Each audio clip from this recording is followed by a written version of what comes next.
낭만서점 특별기획 2017년 첫 방송입니다. 안녕하세요. 제주소년 박경환입니다. 안녕하세요. 평론스너입니다.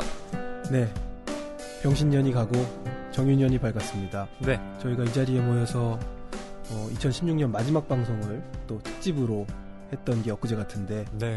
벌써 저희가 다시 만났네요. 한 달 동안 방학이라고 말씀을 드렸는데요. 진짜 방학은 빨리 지나가는 것 같아요. 방학 너무 빨리 지나갑니다. 네. 뭐 그래도 저는 낭만서점 여러분이 계속 생각이 나더라고요. 녹음을 안 하니까 내가 뭔가 잘못 살고 있는 거 아닌가? 왠지 허하죠. 네.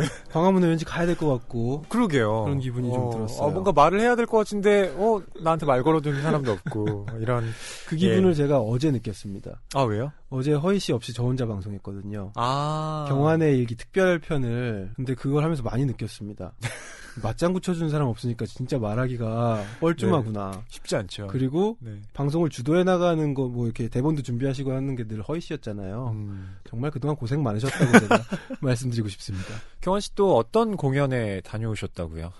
예, 그렇습니다. 아, 벌써 좀 오래전 일이 돼서 작년 일이다 보니까 연말 콘서트였어요. 예. 그 빨간 책방. 아, 이동진, 김중영 님이 진행을 하는 그렇습니다. 프로그램이죠. 네. 그 빨간 책방의 연말 북콘서트였는데 따뜻한 책방이라는 제목이었고 제가 초대 가수로 가서 저만 라이벌 의식을 느꼈는지 모르겠는데 네. 어쨌든 라이벌 구도로 만들고 왔습니다. 아, 그렇군요. 가서 아마 그분들이 인정하지 않으실 수도 아이고 뭐 있을 텐데. 인정해야 될 것 같은 분위기라서 그랬는지 모르지만 인정하시는 것 같더라고요. 그리고 뭐 이런저런 얘기 나누고 책 얘기 나누고 저는 노래도 하고 또 이동진 평론가님이 그 제주소년의 눈 오던 날이라는 곡을 추천해서 컴필레이션 앨범으로 나온 적이 있거든요. 예. 그래서 그날 송 리스트 중에 눈 오던 날이 없었는데 저희들의 그런 사연이 있다 보니까 즉석에서 또 그 곡도 연주하고 그래서 한 곡 더 연주하는 뭐 아무튼 훈훈한 시간이었습니다. 아, 그렇군요. 뭐 이제는 이동진, 김중영 님이 이 교본고에 낭만서점이 있다라는 거 잘 아셨을 거예요. 네, 저는 그것만으로도 작년의 성과가 아닌가. 예. 네, 이런 생각이 드네요. 우리끼린 라이벌. 네. 댓글 소개도 오랜만에 해드릴까요?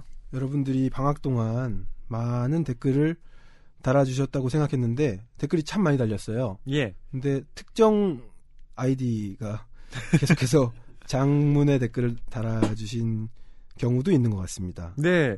그분이 감사하고요. 바로 오늘도 봄날 님이신데요. 오늘도 봄날님 정말 그 방송 후기를 굉장히 길게 정성껏 달아주셨습니다. 저도 읽으면서 와, 이렇게 저희 방송을 잘 들어주셨구나 하면서 감동했어요. 네. 예, 그리고 한 가지 더. 오늘도 봄날님께서 저희에게 특별한 선물을 보내주셨습니다. 아, 바로 이분이군요. 네. 예, 저는 댓글 읽으면서도 매치를 못 시키고 있었는데 엽서가 하나 왔습니다. 그리고 이렇게 적혀 있어요. 책 좋아하시는 분들이니 책갈피 만들어 보내드려요. 책갈피 많으시겠지만 그중 한 개가 되길 바래서요. 소소한 크리스마스 선물이에요. 지난주 만들었는데 이제 보내네요 하셨습니다. 2016년 12월 22일 오늘도 봄날 드림. 정말 감사드립니다. 네. 손편지의 질감이 참 좋네요. 저희 이름도 이렇게 박아주셨고요. 박경환, 허희 그리고 정희연 작가님 것도 왔어요. 네. 그래서 저 이 책갈피 정말 소중하게 간직하고 또 잘 쓰도록 하겠습니다. 직접 손으로 다 만드신 건데 그러니까요. 이건 정말 무엇과도 바꿀 수 없는 정말 뭐랄까요, 제 올해의 선물이 될 것 같은 생각이 듭니다. 예. 손글씨도 너무 예쁘세요. 네, 이건 스튜디오에 박제해 놓겠습니다. 네. 오늘도 봄날님께서 가장 최근에 남기신 댓글을 소개해드리는 것으로 좀 오늘도 봄날님의 많은 후기를 좀 가름하려고 하는데요. 먼저 새해 많이 웃으시길 소망합니다. 책 리스트 다운받아 프린트했어요. 와우. 소개를 들을 때마다 다 읽어보고 싶다는 생각이 들었습니다. 이북으로도 구매하게 될 것 같아요. 업데이트가 왜 되지 않을까 했는데 한 달에 방학이군요. 저도 아이들 방학이어서 오늘에서야 다 들었어요. 조금씩 나눠 들을 수밖에 없었거든요. 올해는 소개되는 책의 구성이 달라질지 어떨지 기대되네요. 그대로도 좋고 변화도 좋고 다 좋을 것 같아요. 전 독서 모임을 하고 있는 주부예요. 육아서는 2주에 한 번 한문가하고 서로 추천하는 책을 읽고 일주일에 2번 하고 있어요. 주부이다 보니 아이들도 있고 해서 형편에 따라 못 만날 때도 있어요. 그리고 무조건 다 읽고 만나야 한다는 심적 부담은 완화됐답니다. 또 낭만서점과도 일주일에 한 번 독서 모임을 하는 거네요. 전 지금은 직장을 다니고 있지는 않지만 지금의 제 독서도 현재의 즐거움을 위해서도 미래를 위한 준비이기도 하다고 생각해요. 독서 모임은 그 즐거움과 준비를 풍성하게 해주는 것 같아요. 2017년 낭만서점 모든 가족들 화이팅입니다. 네, 벌써부터 2017년 파이팅을 받습니다. 네, 그리고 그 됩니다. 밑에는 또 읽으신 채 밑줄 그으신 부분 이렇게 캡처해서 올려주셨어요. 네. 야, 진짜 대단하십니다. 네, 너무 감사합니다. 오늘도 봄날님. 네. 그리고 마린님도 달아주셨는데요.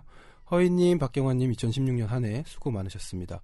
내년에도 건강하시고 올해만큼만 수고해 주셨으면 좋겠습니다. 자주 댓글을 올리지는 못하지만 낭만서점을 사랑하는 청취자 한 사람으로서 두 분께 감사의 마음을 전합니다. 하셨습니다. 네, 작년만큼 그러니까 2016년만큼 수고해 주셨으면 좋겠다라고 하셨는데요. 네. 저희 PD님의 말씀에 따르면 한 두세 배는 더 열심히 해야 될 것 같아요. 그러게요. 네. 이 시작부터 특집 방송이지 않습니까? 네. 밖에서 그리고 작가님도 지금 와 계십니다. 네. 낭만서점이 교보문고에서 밀어주는 책 방송이긴 하지만 올해 더 밀기로 했다는 소식이에요. 그러니까 더 밀기로 했다는 얘기는 그만큼 실적 압박도 가중되었다는 얘기입니다. 콘텐츠의 질도 더 높이자. 네. 한편으로는 여러분께서 주변에 많이 알려주시고 낭만서점과 관련된 이런 프로그램에 많이 참여를 해주셔야 저희가 오래오래 방송할 수 있답니다. 네. 부탁드려요. 책이 가득한 소설을 사랑하는 책방. 이곳은 낭만서점입니다.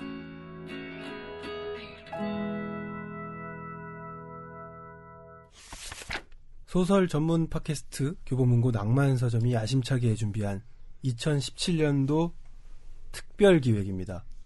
오늘 그 첫 번째 방송이고요. 네.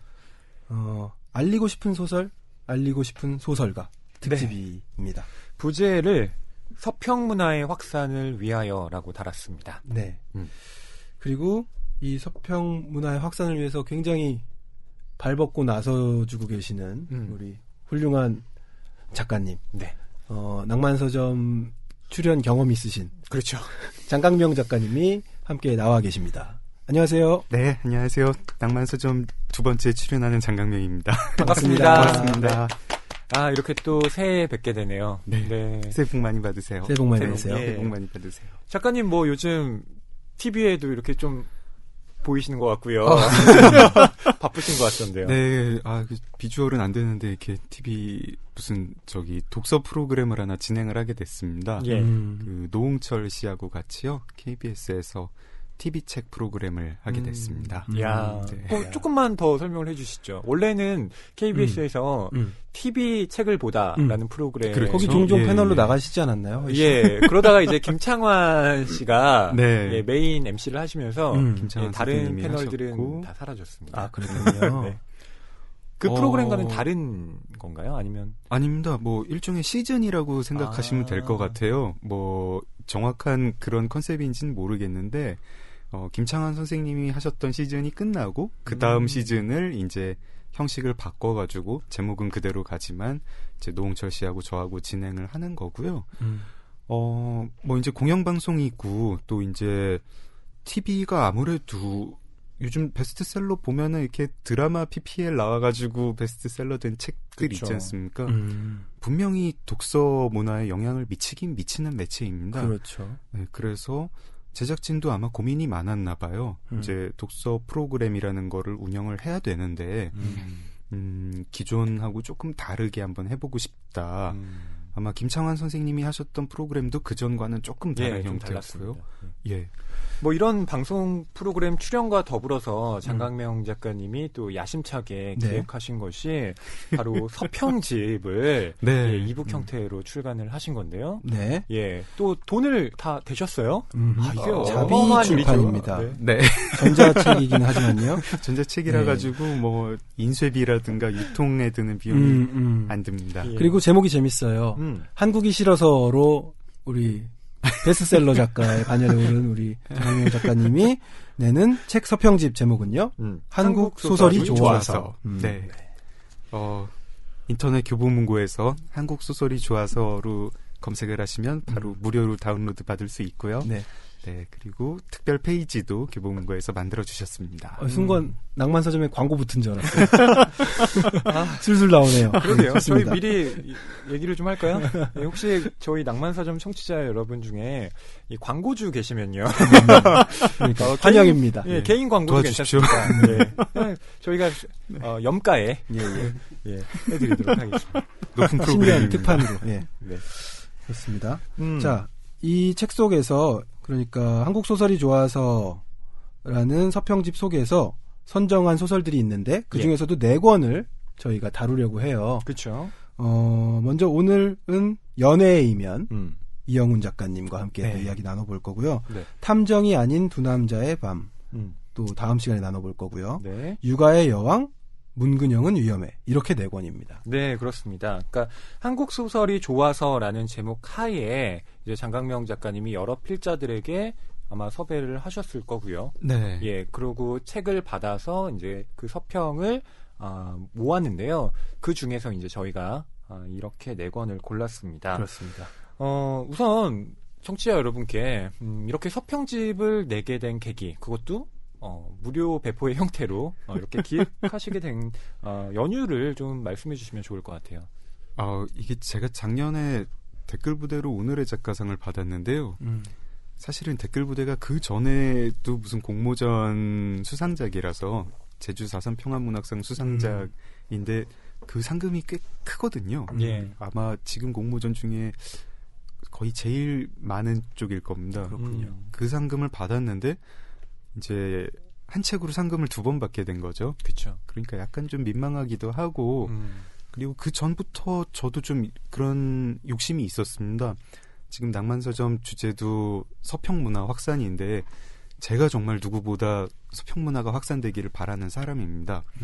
근데 이게 이제 다른 서평들은 많은데 특히 당대 한국 소설들이 좀 서평이 없지 않나 그런 생각이 있거든요. 왜냐하면 이게 좀 동시대 한국 소설이라는 게 쉽게 손이 잘 안 가잖아요. 이제 뭐 지금 한국 소설이 어떻다 이런 게 아니고요. 소설이라는 게 원래 끝까지 안 읽어보면은 좋은지 나쁜지 알 수가 없고, 그렇죠. 예. 그리고 뭐 그 사람이 만약에 신인이다, 내지는 뭐 외국에서 뭐 검증된 작가다 이런 게 없이 모르는 정보를 잘 모르는 상태로 당대 한국 소설이 오는데 이러면은 쉽사리 잘 손이 안 가게 됩니다. 아무 정보도 없으니까요. 네.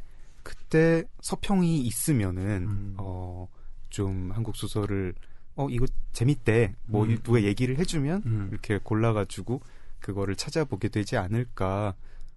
저도 좀 아쉬워했고 그런 게 좀 아쉽다는 의견을 많이 들어서 그러면은 서평집을 만들자. 이렇게 평론집이 아니라 서평집, 일반인 높이에서 눈높이에서 글을 쓰는 어떤 서평가들이 각각 재밌었던 자기가 재밌게 읽은 책, 뭐 작품성이나 뭐 메시지 같은 거 상관없이 일단 재미있는 책 위주로 최근 10년 새에 나온 한국 소설들, 그리고 그 중에서 베스트셀러가 되지 않았고 어떤 큰 문학상을 타지 않은 책, 말하자면은 재미있었지만 아쉽게 잘 안 알려진 책을 50권을 각각 이제 추천을 부탁을 드렸고요. 네.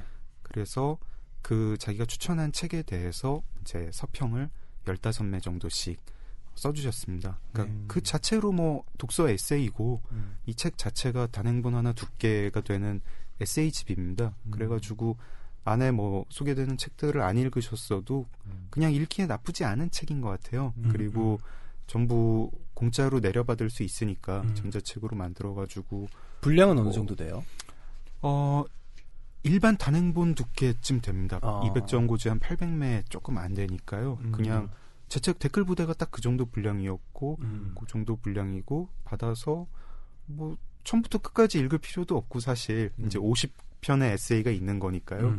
관심 가는 저자나 관심 가는 제목 위주로 뭐 읽으셔도 될 거고요. 그렇군요. 예, 각종 전자책 포맷으로 다 만들었기 때문에 여러 뷰어로 다 볼 수 있고 뭐 그냥 PC나 모바일로도 볼 수 있고 그렇습니다. 지금 이렇게 쭉 서평집 소개를 해주시니까 예. 저는 당장 다운 받아야 될 것 같은 기분이 드는데 예. 왜냐하면 저는 낭만 서점을 진행하는 사람으로서 일단 미리 좀 책들을 접해야 될 임무가 있잖아요. 그런데 예습시켜주는 효과가 있을 것 같아요. 당장 다운받아야 될 것 같습니다. 아니 그 만든 저도요. 네. 그거를 이제 뭐 제가 그 필자를 선정하거나 작품 선정을 관여하진 않았거든요. 어느 편집부에 부탁했고 저는 일절 관여를 안 했는데 다 이제 서평집이 만들어지고 보니까 50권 중에 딱 10권 읽고 40권을 안 읽었더라고요. 그러세요? 네, 근데 그 서평집이 재미가 있어가지고 이거 읽어봐야겠네 싶은 것들이 책으로 몇 개 있었습니다. 전도당하게 되는 거군요. 네. 그 목차 구성에 관해서도 좀 여쭤보고 싶은데요. 물론 네. 작품 선정에 전혀 관여를 안 하셨지만 네. 어쨌든 범주별로 좀 묶어야 했을 테고 그러다 네, 네. 보면 이걸 어떤 기준으로 나누지? 이런 고민도 좀 하셨을 것 같은데요. 그 고민은 저는 안 하고 그 편집부에서 편집부에서 하신 건가요? 해주셨습니다. 근데 재밌게 잘 해주신 것 같아요. 뭐 민낯의 매력, 뭐 네. 무중력 지대 이런 식으로 그냥 되게 단순하게 뭐 장르 저희가 얘기하는 무슨 뭐 추리 소설, 뭐 SF 이런 식으로 나누지 않고 약간 뭐 한낮에 읽으면 좋을 책, 뭐 우리의 민낯을 까발리는 책 이런 식으로 뭐 당신의 연애 세포를 깨우는 책 이런 식으로 예, 카테고리를 해주셨습니다. 그게 카테고리가 되어 있군요. 네. 그리고 이 서평집이 혹시 다른 어떤 서평집과 다르다 어떤 좀 특장점이라고 해야 될까요? 좀 이것은 독특하다라고 생각하시는 점이 있다면 혹시 어떤 게 있을까요? 아까 제가 농담처럼 뭐 서울대학생이 읽어야 할 100권 뭐 이런 얘기를 드렸는데 정확히 그 반대에 있습니다. 저희가 이거를 읽어야 한다. 이 책은 읽어야 하는 책이다. 저희의 독서 문화가 늘 그랬던 것 같아요. 그렇죠. 예, 이 책은 유명한 상을 탔고 이 책은 뭐 우리 현실에 대해서 뭘 말해주니까 네가 읽어야 돼. 저희 서평집은 전혀 그런 톤이 아니고 이거 재밌을 것 같지 하는 그런 톤으로 한 게 제일 차별점입니다. 수능에 나왔었대. 논술에 나온다더라. 그럼 꼭 읽어야죠. 근데 어쨌든 재미있는 책을 골랐다는 거, 그 대중 눈높이에서 재미있는 책 위주로 선정을 하려고 했다는 게 제일 차별점일 거고 그걸 위해서 그 필자분들도 여기 허희 선생님도 계시지만 예. 기왕이면 문학평론가라든가 아니면은 뭐 지금도 이제 서평가라는 이름으로 책 소개해 주시는 분들이 많은데 그런 분들보다 조금 더 예를 들어서 독서 모임 운영자 내지는 독립잡지 발행인 동네 서점 운영하시는 분 예. 뭐 다독가이지만 뭐 뭐랄까요 조금 이제 아카데믹한 거라기보다는 좀 캐주얼한 그런 허희 씨는 그 서평집에 기고할 일이 없으시겠네요. 저요? 아니 저는 불러주시면 언제라도 재밌게 예. 잘 쓰시니까. 예. 섭외 자체도 급이 높아서. 아닙니다. 그렇지 않습니다. 예. 저는 그렇지 않고요. 저는 안 불러주셔가지고 저는 장명명 작가님의 신이 없구나. 살짝. 네. 다음에 좋은 기회. 네. 그러면 이 서평집은요. 네. 어떻게 일회적인 이벤트인 건지 아니면 정기적으로 나오는 건지 궁금하네요. 사실 뭐 제가 뭐 돈이 많은 건 아니니까 네. 일단은 일회적인 이벤트로 네. 하고요. 이게 이제 뭐 반응이 되게 이제 어떨지 모르겠습니다. 이런 지금 어쨌든 무료로 내려받을 수 있으니까 많이들 내려받으셨으면 좋겠는데 이런 아이디어를 한번 내본 거잖아요. 예. 실험을 한번 해봤는데 이게 성공적이면은 그리고 돈이 그렇게 큰 돈이 들지 않습니다. 예. 사실상 원고비 정도니까. 그러네요. 제 바람으로는 이런 아이디어를 누가 가져가서 그런 걸 정기적으로 하실 수 있는 분들이 했으면 좋겠고 예를 들면은 지금 뭐 문화예술 지원 예산이 많이 있습니다. 뭐 웹진도 운영하고 문예지 지원 사업은 이제 더 안 하던가요? 근데 그런 거의 일부를 그 독자들을 돕는 사업에 조금 쓰면 어떨까? 그 와중에 하나가 서평집 같은 거 아닐까? 그런 생각을 합니다. 그렇군요.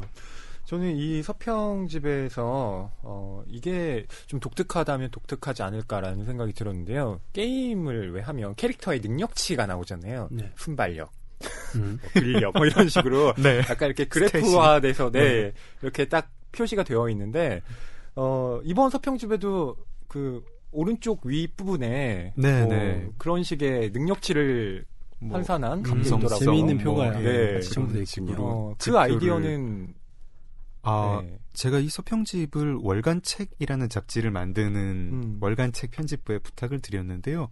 월간책에서 전부터 해오던 지표입니다. 그렇구나. 예. 월간책이 그 아이디어가 재미있어서 저도 이런 거를 좀 해보고 싶다는 생각을 했고요. 네. 월간책은 지표가 조금 더 많아요. 자기들이 해오던 지표는. 근데 거기서는 소설이 아니라 이제 여러 가지 책을 하다 보니까 뭐 정보성 뭐 이런 지표도 있었는데 약간 좀 지표를 간단하게 해서 4가지 지표를 이렇게 그래픽으로 인포그래픽 형태로 보여주게 그렇게 했습니다. 그 4가지 지표가 그러니까 어떤 거일까요? 예, 이 지표도 월간책 편집부에서 이제 성격이랑 종류를 정해 주셨습니다. 감성성, 난이도, 선정성, 오락성으로 돼 있고 이렇게 4분면에다가 이렇게 빨간 점을 찍어가지고 보면은 이 책이 얼마나 야하구나. 얼마나 지표에 네, 얼마나 뭐라 그래야 되죠? 오글거리구나. 예. 얼마나 짜릿하구나. 근데 얼마나 좀 약간 어렵냐 이런 것도 이제 난이도에도 점을 보면은 알 수가 있죠. 예, 그렇게 만들었습니다. 그러니까 본문은 이제 뭐 에세이고 그리고 이제 실제로 요런 거는 이제 좀 정보로 그렇게 양쪽으로 기능 꾸며봤습니다. 네. 사실 이런 것들이 아주 간단하게는 별점이라는 제도가 그렇죠. 있잖아요. 예. 근데 별점은 정말 어떤 지표가 하나도 나와 있지 않고 단순히 도대체 이 별점을 왜 줬는지 모르겠네요. 별점보다 낫네요, 이 방법이. 근데 이거는 그래도 나름대로의 기준은 좀 제시한 편이네요. 뭐 각양각색 장점이 있을 것 같습니다. 뭐 이제 영화 별점이라는 게 옛날에는 그냥 정말 별점 평가하듯이 했는데 요즘은 그걸 가지고도 이제 얘기를 하고 뭐 짧은 평이라는 것도 어떤 일종의 문화처럼 됐는데 뭐 아무래도 이제 좀 당대 한국 소설 또 이제 그 작가분들이 계신데 그렇게 막 별점을 뭐 이렇게 주긴 좀 그렇기도 하고 별점 낮은 걸 굳이 이제 저희 추천하는 서평집에 올릴 이유도 없으니까요. 조금 더 이제 독자들한테 뭐랄까요? 좀 친절하게 정보를 제공한달까요? 그런 아이디어였습니다. 대부분의 이 지표 사각형은 좀 넓겠네요, 그럼. 그렇죠. 근데 뭐 난이도 같은 게 뭐 그 방향으로 있으면은 그 뭐 꼭 좋은 의미는 아니니까요. 그 사각형이 넓다고 강력 추천한다. 뭐 이런 뜻은 아니게 그렇군요. 네. 저희가 이렇게 쭉 말씀드렸던 것처럼 이제 서평이라는 건 아직 책을 읽지 않은 독자에게 그 책을 읽을지 말지 판단하는데 굉장히 좋은 도움을 주는 글일 텐데 이제 장강명 작가님이 기획한 서평집 한국 소설이 좋아서에 실려 있는 오늘 우리가 다룰 소설 연애의 이면에 대한 서평을 좀 낭독해 볼까 합니다. 예, 이 연애의 이면 이영훈 작가님의 작품인데요. 이걸 오늘 또 특별히 장강명 작가님이 추천하셨다고 들었습니다. 그러니까 요 서평집에 실리는 거를 제가 추천한 건 아니고 오늘 방송에서 그렇죠. 얘기하고 싶은 책으로 그렇군요. 연애의 이면을 추천을 했습니다. 예. 서평집 나왔을 때 50권 중에 10권 읽으셨다는데 그럼 이 10권에 들어있는 거네요. 예, 그렇죠. 자, 차경희 고요서사 서점 편집자님이 쓰신 서평이에요. 연애 소설의 이면이라는 제목으로 써주셨네요. 소설은 끝에서 시작한다. 쉽고 빠르게 책장을 넘기다가 끝에 다다르고 아연했을 때 책장은 다시 앞쪽으로 넘어간다. 음악이나 영상 재생기의 되감기 버튼을 눌렀을 때처럼 익숙한 효과음과 함께 책은 앞을 향해 휘감긴다. 그렇다고 해서 진짜로 책을 다시 앞쪽부터 펼쳐서 새로 읽고 싶어진다거나 읽어야 한다는 뜻은 아니다. 그저 머릿속으로는 바쁘게 책장을 뒤섞으며 이 소설의 결론을 어떻게 납득해야 할지, 미쳐놓친 작은 조각들이 있었는지 더듬거려 보는 시기다. 하지만 또 그렇다고 해서 이 소설이 정교한 퍼즐을 맞춰나가듯 어렵게 읽어가야 하는 소설이란 뜻도 아니다. 이영훈의 연애의 이면은 쉽게 읽힌다. 이야기도 간단하다. 연이라는 여자 주인공 앞에 연호라는 남자가 등장하고 둘은 연인이 된다. 연애가 이루어지는 과정에 조마조마한 기류가 깔리기도 하지만 어쩐지 순조로운 느낌으로 이야기가 흘러간다. 많은 독자가 반전이라고 표현한 전개 변화와 촌스럽게 짓궂은 순정 만화의 마지막 장면 같은 엔딩 또한 해석의 여지 없이 명쾌하다. 꽤 당황스럽긴 해서 이게 뭔가 싶을 수 있지만 열린 결말의 느낌은 없다. 인물 또한 그렇다. 지극히 평범하다 못해 착함과 답답함, 그 어느 사이인가를 왔다 갔다 하는 듯 보이는 우연히 마음을 터놓는 친구 하나 없이 주위 사람들에게 휘둘리기만 한다. 그나마 자신을 데리고 다니며 잘 챙겨주던 직장 선배 보영이 삶의 숨통을 터주었지만 그마저 결혼을 위해 외국으로 떠나버린다. 보영이 떠난 후 연희 곁에는 아버지의 갑작스러운 죽음 이후 자신에게 의존 이상으로 집착하는 엄마, 자신을 끊임없이 깎아내리고 함부로 대하는 전 직장 동료 유나 정도만이 있을 뿐이다. 연희의 삶은 한마디로 팍팍하다. 그런 연희 앞에 나타난 남자 유연호.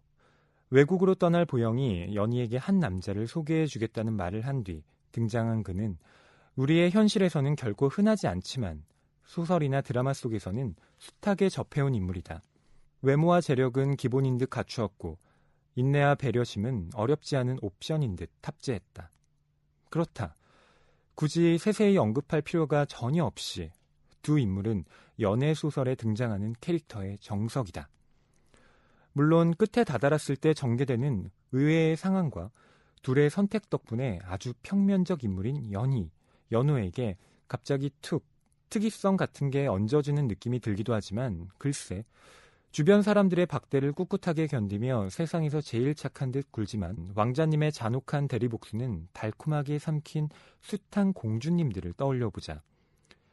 완벽을 연기하지만 치명적 비밀과 기술을 간직한 남자 캐릭터라면 그레이의 50가지 그림자 속 그레이를 떠올려봐도 되지 않을까 싶다. 연호와 그레이의 주종목과 전문 분야의 차이가 좀 있고 이영훈 작가가 이 소설이나 영화를 참고했을 것 같진 않지만 모르는 일이다.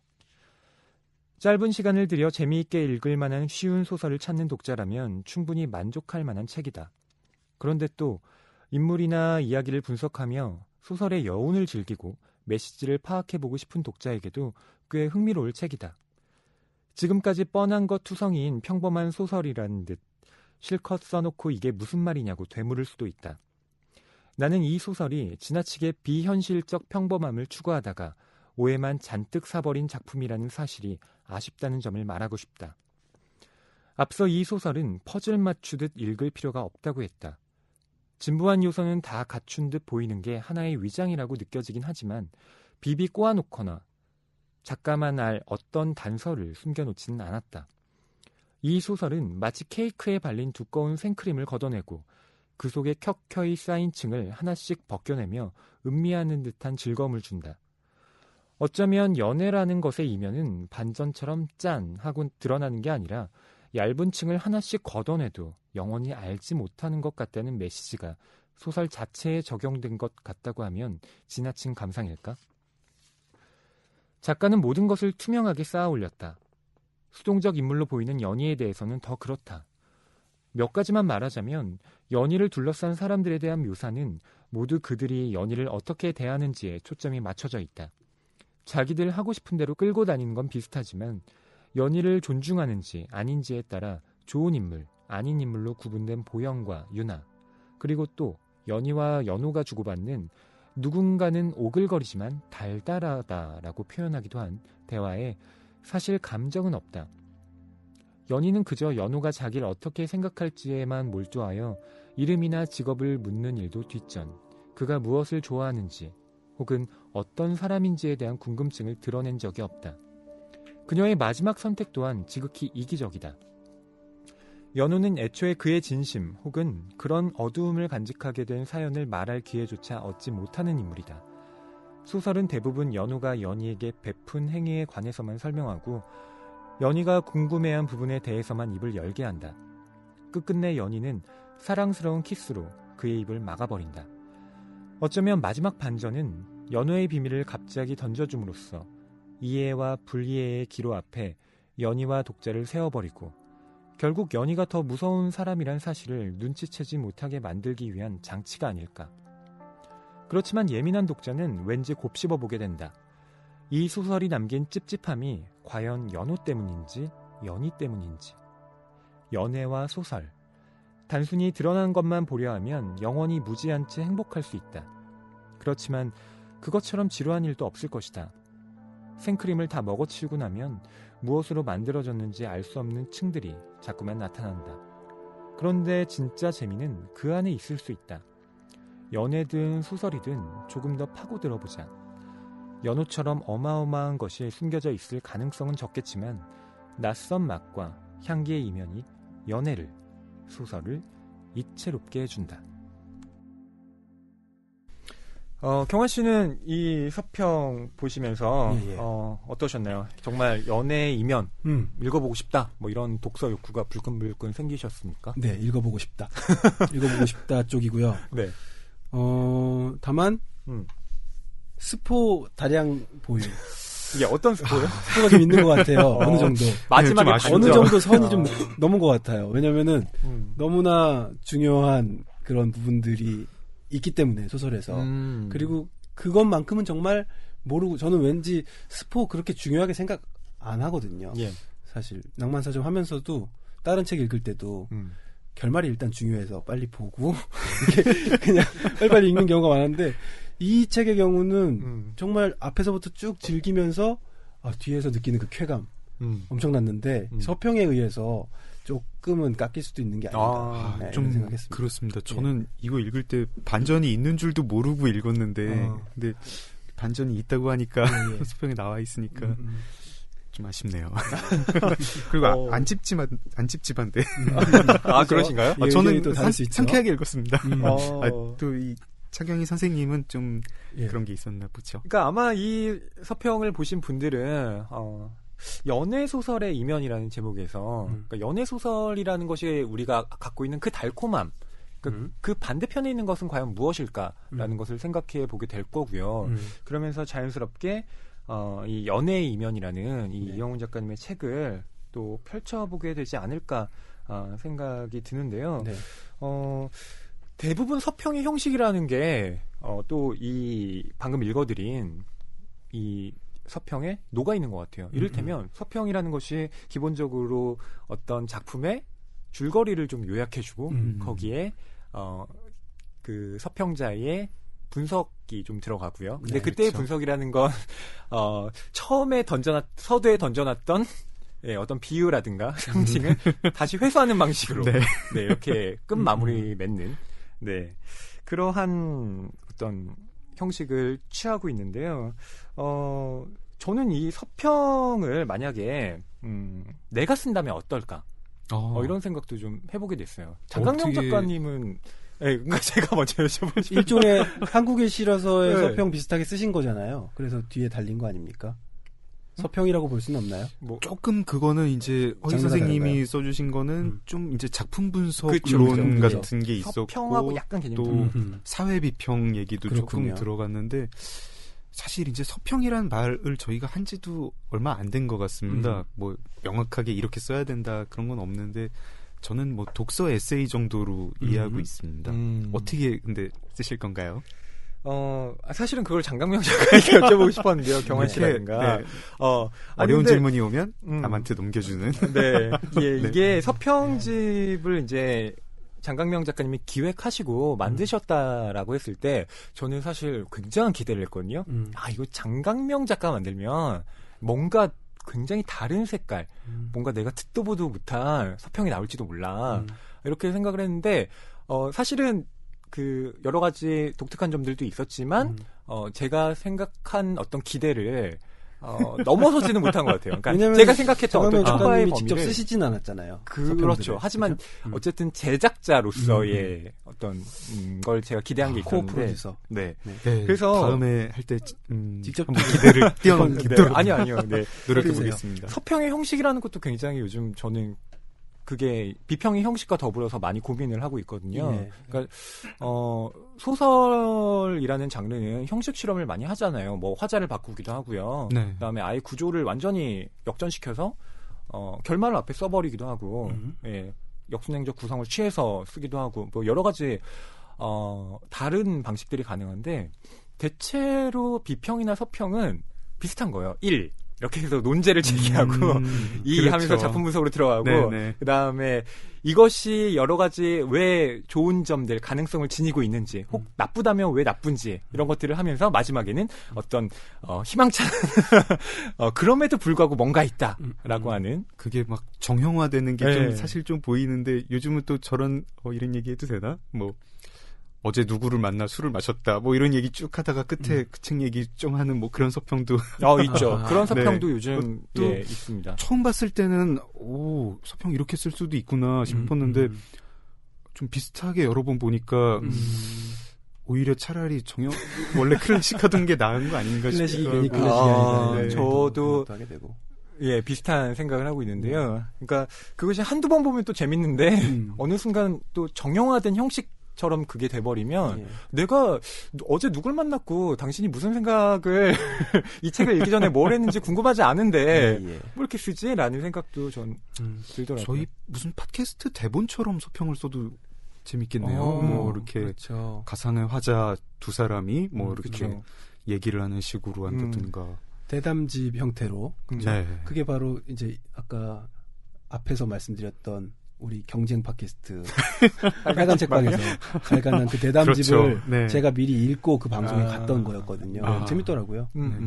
그러니까 사람들에게 책을 읽어야 한다. 서평이 이게 도움이 돼요라고 할 뿐만 아니라 이 서평 자체가 굉장히 매력적이어야 하는 그런 숙명도 좀 지니고 있는 것 같아요. 물론 로자로 활동하고 계시는 이현우 선생님이 계시죠. 그분이 이제 여러 서평 강의를 하고 계시기도 하지만 그분이 강조하는 건 서평 자체가 오래 남을 필요는 없다. 그러니까 서평이라는 건 어떤 책을 읽기 위한 하나의 어떤 이정표, 가이드일 뿐이지 그런 역할을 다 하고 나면 사라지는 게 옳다. 이렇게 말씀을 하고 계시기도 하지만 저는 어쨌든 서평 자체도 매력적이지 않으면 독자들이 그것조차 그러니까 읽기 힘들지 않을까? 이런 맞아요. 생각을 하고 있어요. 네. 읽기 힘든 그런 어떤 현학적인 문법들과 이렇게 단어들을 섞어가면서 쓰여진 그건 읽다가도 이거 내가 왜 읽고 있나 싶어서 그냥 다시 책 읽고 그런 경우가 좀 있는 것 같아요. 뭐 이렇게 책 리뷰라는 게 이제 여러 가지 목적이 있겠는데 저도 허 선생님 말씀에 정말 동의하는 게 옛날에 이제 영화 에세이집 같은 거 나오면 그 영화를 보고 싶진 않은데 그 에세이집은 읽고 싶은 것들이 있었습니다. 네네. 잘 쓰시는 분들이 영화를 가지고 쓰면은 뭐 좀 자기 얘기가 아까 말씀해 드렸던 서평처럼 자기 얘기가 많이 들어가는 게 있을 수도 있겠고 좀 더 영화 얘기 많이 하는 게 있을 수도 있겠는데 서평 문화가 아마 조금 이제 확산이 되려면 그런 형식이랑 서평 자체를 이제 좀 재밌게 쓰는 서평 같은 것들이 많이 나와야 될 것 같아요. 예. 네, 그렇습니다. 자, 이제 작가님 모셔놓고 너무 우리가 서평 얘기하고 있는데요. 작가님을 슬슬 모실 시간이 되어가는 것 같습니다. 이영훈 작가님이 저희와 함께 나와주셨는데 일단 작가 소개를 해드리겠습니다. 이영훈 작가님은 서울 출생, 2008년 문학동네 신인상의 단편소설 거대한 기계가 당선되어서 등단하셨습니다. 장편소설 체인지 킹의 후예로 제18회 문학동네 소설상을 수상했습니다. 이영훈 작가님을 모시겠습니다. 네, 안녕하세요. 낭만서점에 나오셨는데 청취자분들께 한 말씀 해주시죠. 예, 소설을 쓰고 있고요. 제 이름은 이영훈입니다. 약간 약속 시간을 늦게 와가지고 가만히 앉아갖고 이제 방송하시는 거 들었는데 간간히 제 이야기나 서평을 읽어주시는 걸 보고 목이 바싹바싹 말라요. 물 있습니다. 예. 물만 계속 드릴게요. 그렇습니다. 아무튼 반갑습니다. 반갑습니다. 네, 아유, 반갑습니다. 반갑습니다. 네. 그 장강명 작가님과 이영훈 작가님은 원래 일면식이 있으셨나요? 네. 저는 자주 뵌 분이라고 생각을 하고 있습니다. 오. 왜냐하면 사람을 많이 만나는 편이 아니기 때문에. 그러신가요? 예. 저도 사람 자주 만나는 편이 아니라가지고. 네네. 저희는 네. 2번 만났으니까 굉장히 자주 만났네요. 네. 네. 이제 3번째 만나면 네. 정말 친구. 호영 호재. 네. 뭐 두 분께서는 그럼 이렇게 만나시면 뭐 무슨 얘기를 좀 주로 나누셨나요? 근데 저희가 뭐 단둘이 뵌 적은 없고 뭐 어떤 모임 같은 어떤 데서. 어디 뒷자리 네, 네. 뭐 이렇게 뒤풀이 모임 같은 데서 뵌 적이 있고 그리고 제가 행사할 때 사회를 봐주신 적이 있고요. 그런 친분 때문에 모신 건 아닙니다. 그리고 제가 체인지킹의 후예를 되게 좋아하거든요. 이 얘기도 조금 해도 되나요? 그럼요. 네, 그럼요. 제가 체인지킹의 후예를 읽고 나서 이분 뭔가 좀 저랑 좀 비슷하다. 뭔가 이제 좀 체인지킹의 후예도 되게 재밌는 소설이고 그리고 이제 그거는 특촬물을 주 소재로 삼았는데 뭔가 이제 좀 그 오타쿠 감성이라고 하는 요즘에 특수 촬영. 그렇죠. 예. 그 그 SF 프레시맨이나 그렇죠. 마스크맨 같은. 네. 체인지킹이 그 체인지킹의 후에 나오는 어떤 특촬물의 이름입니다. 그래서 뭔가 좀 동시대 감수성이 저랑 비슷한 것 같다. 그러면서 먼발치서 그냥 사모하는 네, 그런 작가님이시고요. 네. 그리고 네, 그렇습니다. 그리고 책을 굉장히 많이 읽으시는 다독가로 알고 있습니다. 새해라서 덕담으로 시작하죠. 이영훈 작가님, 예, 답변 덕담 부탁드립니다. 처음 만나 뵀었을 때, 그 술자리의 뒤풀이 자리였는데, 네. 저는 그날 있었던 일을 굉장히 세세하게 다 기억을 하고 있거든요. 무서워. 수위 괜찮나요? 저희 예, 예. 서평님 얘기를 돌아가면 안 되나요? 아니, 제 입장에서는 굉장히 좀 신선한 작가분을 새롭게 만났다는 생각이 들었어요. 왜 그러냐면, 보통 이제 소설가들이 술자리 같은 데 만난다 하더라도 소설 이야기 잘 안 하거든요. 근데 아주 스트레이트하고 직선적으로 그런 종류의 물음을 던져오셔서 저는 사실 그때 느꼈던 거는 이분하고 일종의 예감 같은 거였는데 이분하고 나중에 어떤 식으로 일을 할 수 있게 되겠다라는 생각을 한 적은 있어요. 근데 아시다시피 소설가들의 작업이란 건 혼자 하는 거니까. 근데 그렇게 만나 뵙고 나서 정확히 2년, 3년 후에 제가 따라잡을 수 없을 만큼의 작업 속도와 그 결과를 보여주셔서 무슨 그때부터는 만난 지 좀 오래 되셨군요. 예. 네. 아마 그 한국이 좋아서 나오기 직전이었을 거예요. 네, 금음으로 상을 타시고 예. 그런 맞아요. 그런 네. 일련의 그게 있었던 직전이었을 거예요. 그래서 제 입장 그때부터는 처음에 그 좋았던 감정이라든가 어떤 종의 예감은 사라지고 질투심에 이를 갈면서 아닙니다. 마지막은 농담인데 네. 그랬던 생각이 좀 나네요. 예. 있을 때, 예. 아니 이영훈 작가님 처음 이렇게 뵀는데 예. 귀걸이도 이렇게 네네. 아주 엣지 있게 딱 있으시고요. 네. 너무 스타일리시하신 것 같아요. 네. 네, 정말. 근데 제가 이 연애의 이면이라는 이 소설을 읽으면서 이상하게 계속 드는 생각이 있었습니다. 어떤 남자 주인공과 여자 주인공이 네. 다 옷을 잘 입을 것 같다. 음. 느낌이 들었어요. 근데 작가님을 뵈니까 이유를 알 것 같은 그런 느낌도. 스타일리시하시죠. 예, 예, 예. 네. 여자분들 패션은 정말 모르겠어요. 근데 그렇다고 남자분들의 패션을 아느냐고 한다면은 그러니까 이 소설 때문에 상당히 보지 않던 잡지들을 많이 보고 생각을 했었거든요. 그러신 거예요? 제가 예. 느낌을 제대로 원래 받긴 알던- 했군요. 예. 그러고 난 다음에 결론은 뭐였냐면은 진짜로 멋을 부리는 극단으로 가게 되면 어떤 종류의 메이커라든가 브랜드라든가 이런 이름 되는 건 오히려 유치한 거고 그렇구나라는 생각을 하게 되었죠. 그렇군요. 저는 원래 아시던 영역을 이렇게 쭉 쓰신 건 줄 알았어요. 되게 이렇게 자연스럽기도 하고 이렇게 딱 이렇게 뭔가 어느 정도 읽다 취재가 또 보면은 있으셨군요. 읽다 보면 되게 그림 그려지듯이 예, 예. 드라마에 나오는 그 댄디하달까요? 네. 예. 이민호 뭐 그런 느낌. 그렇습니다. 공유. 요즘은 공유겠군요. 저희가 알리고 싶은 소설, 알리고 싶은 소설가라는 주제로 이렇게 기획을 마련했는데요. 이용훈 작가님께 단도직입적으로 여쭤보고 싶어요. 정말로 스스로 생각하시기에 본인이 쓴 이 연애이면이 알려지지 않은 소설인지 또 나는 아직 알려지지 않은 작가인지 예, 어떻게 또 생각을 하고 계신지. 그 범주에 속한다고 생각하십니까? 지금 여기 질문지에는 훨씬 더 적나라한 표현이. 예, 저희가 좀 수정했어요. 예. 아니 그 서평집은 작가하고는 상관없고 네네. 아니 그럼요. 저희 주제 작품인가요? 작품 저 안할 좀 덜 상대적으로 예.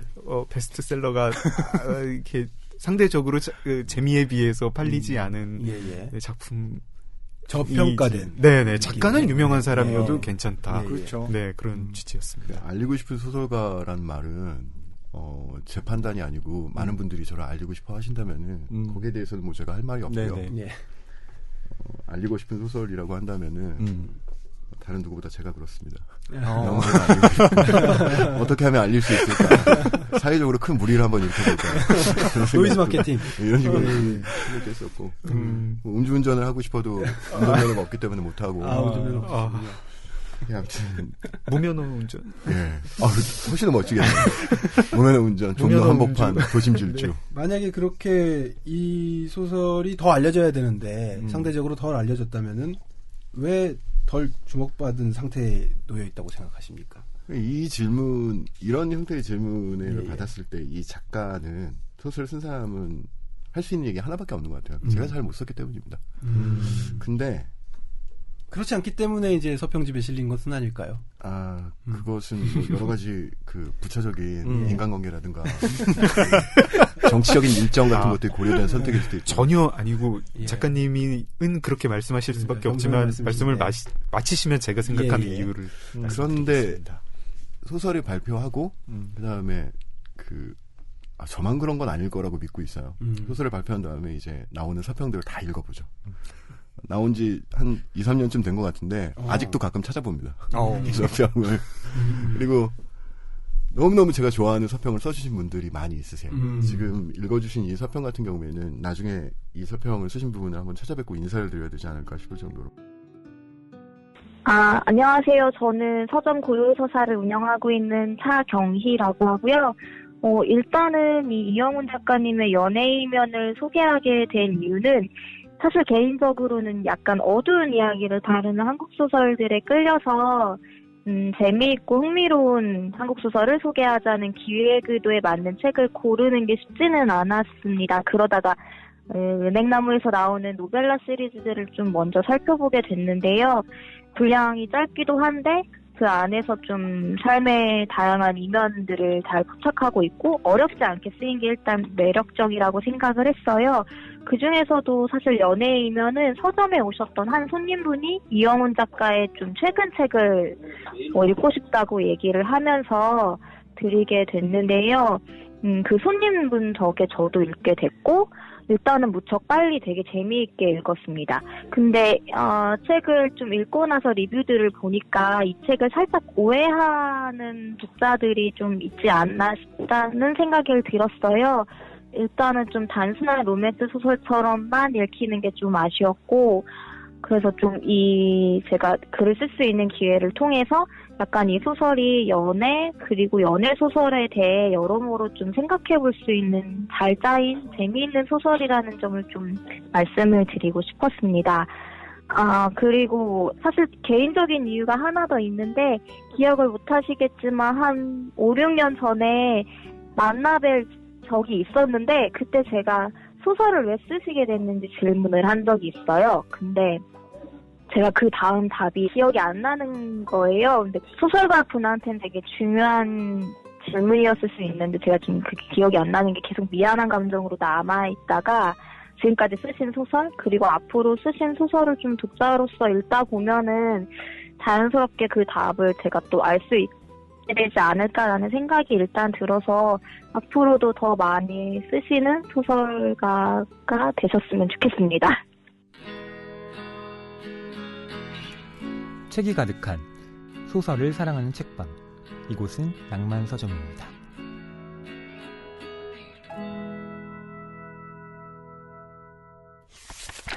최근에서 깨달은 게 한 가지가 있어요. 이 소설을 아까 지금 질문대로 왜 덜 주목받았는가에 관련된 거인데 제 입장에서 드릴 말씀은 일단은 제가 못 썼기 때문이고 부족하게 썼기 때문이고.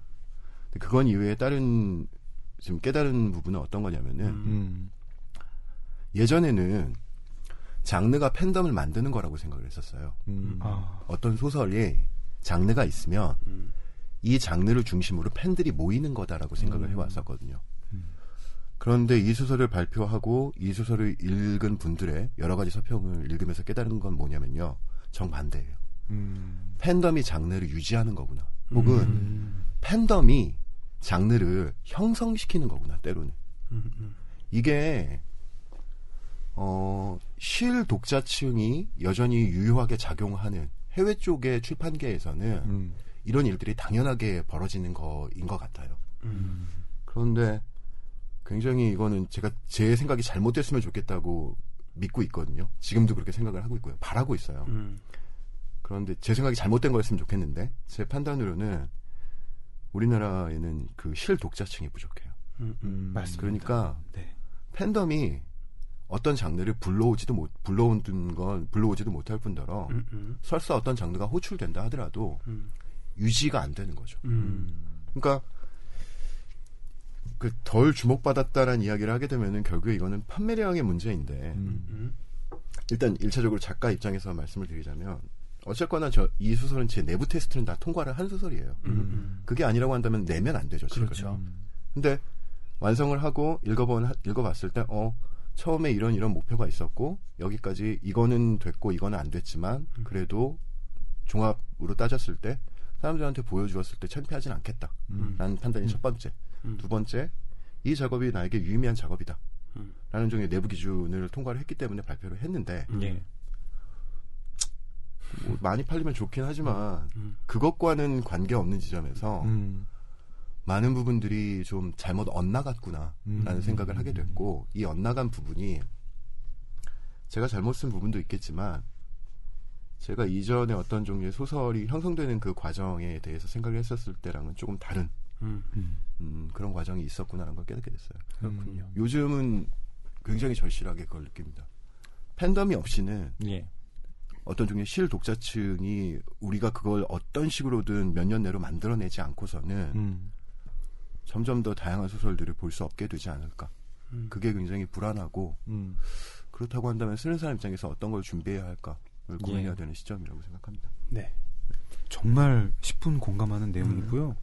저도 그런 거 좀 느낍니다. 그게 특히 이제 실 독자층 적은 거 말씀하셨는데 사실 이제 한국 소설 읽는 사람이 한국 영화 보는 사람만큼 많으면 서평 문화를 이렇게 캠페인을 할 필요가 없습니다. 어떤 화제작이 나왔는데 그걸 1000만 명이 읽으면 가만 내버려둬도 다들 어디 블로그나 뭐 이렇게 SNS에 서평을 올리고 그 중에 몇 개는 또 좋을 수밖에 없죠. 날카로운 서평 나오고 다양한 형식 실험 그런 서평 형식 실험도 있을 텐데 영화평은 지금 굳이 뭐 쓰라고 북돋아야 되는 상태가 아니잖아요. 근데 실 독자층이 적고 그 독자들도 사실은 취향이 다양하거든요. 그러다 보니까 책이 나왔을 때 이게 굉장히 주목받는 어떤 화제작이 아니면은 그 좀 눈썰미 있는 그리고 그 취향에 맞는 독자한테 전달이 안 되는 것 같아요. 그 독자가 너무 적기도 하고 제 생각에는 특히 그 와중에 전달이 안 되는 책들이 있는데 예를 들어서 평단과 대중의 사이에 있는 책들이 잘 전달이 안 되는 것 같습니다. 굉장히 대중적인 어떤 웹소설이나 어떤 그런 대중이 좋아하는 정말 이제 그런 소설 약간 신문에서 잘 언급 안 하는 소설이지만 또 나름의 거긴 또 확고한 팬덤이 있고 거기서 잘 소화를 해내고요 신간을. 그리고 이제 굉장히 순수 문학 애호가라고 할까요? 정통 문학이라고 할까요? 거기서 이제 이렇게 열심히 리뷰를 하고 검토를 하는 신간이 있는데 그 사이에 있는 것들이 잘 소개가 잘 안 되는 게 있는 것 같고 제 생각에 연애 이면이 좀 그 계곡에 있지 않았나 있습니다. 그 사이에 있는 게 화제를 모으려면 예를 들어서 뭐 사회적 이슈를 다뤘다거나 뭐 어떤 굉장히 뭐 파격적인 뭐가 있다거나 이러면은 또 문학 담당 기자들은 또 그런 거를 뭐 찾겠는데요.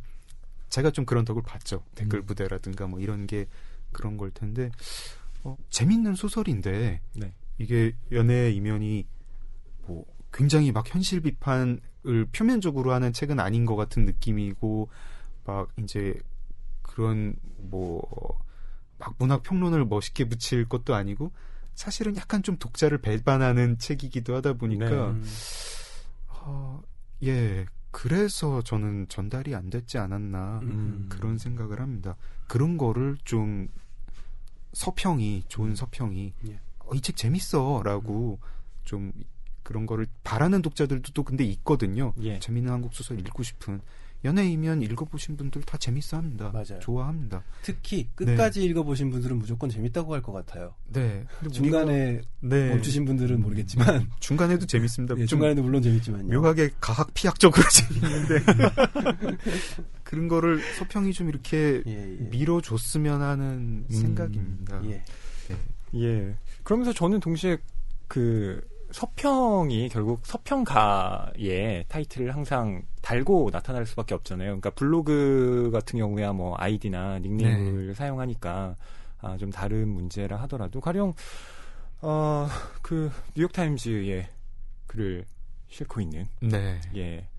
그 가쿠타니 어마어마하죠. 그러니까 브랜드라는 하기엔 조금 그렇죠. 하지만 그 사람이 이제 어떤 신간을 가령 소개했을 때 그것이 혹평이든 호평이든 간에 어쨌든 굉장히 많은 사람들에게 읽히고 그 사람 자체가 브랜드화돼서 일종의 사람들의 가이드라인을 좀 제시해주는 측면 그런 점에서 한국에서 좀 서평으로서 뭔가 나한테 굉장히 코드가 잘 맞는다 이렇게 뭔가 접점을 찾을 만한 서평가도 생각보다 또 많지는 않은 것 같아요. 생각보다 많지 않고 사실은 요즘 막 등장했기 때문에 또 그렇게 많지도 않고 아직 다양하진 않은 것 같습니다.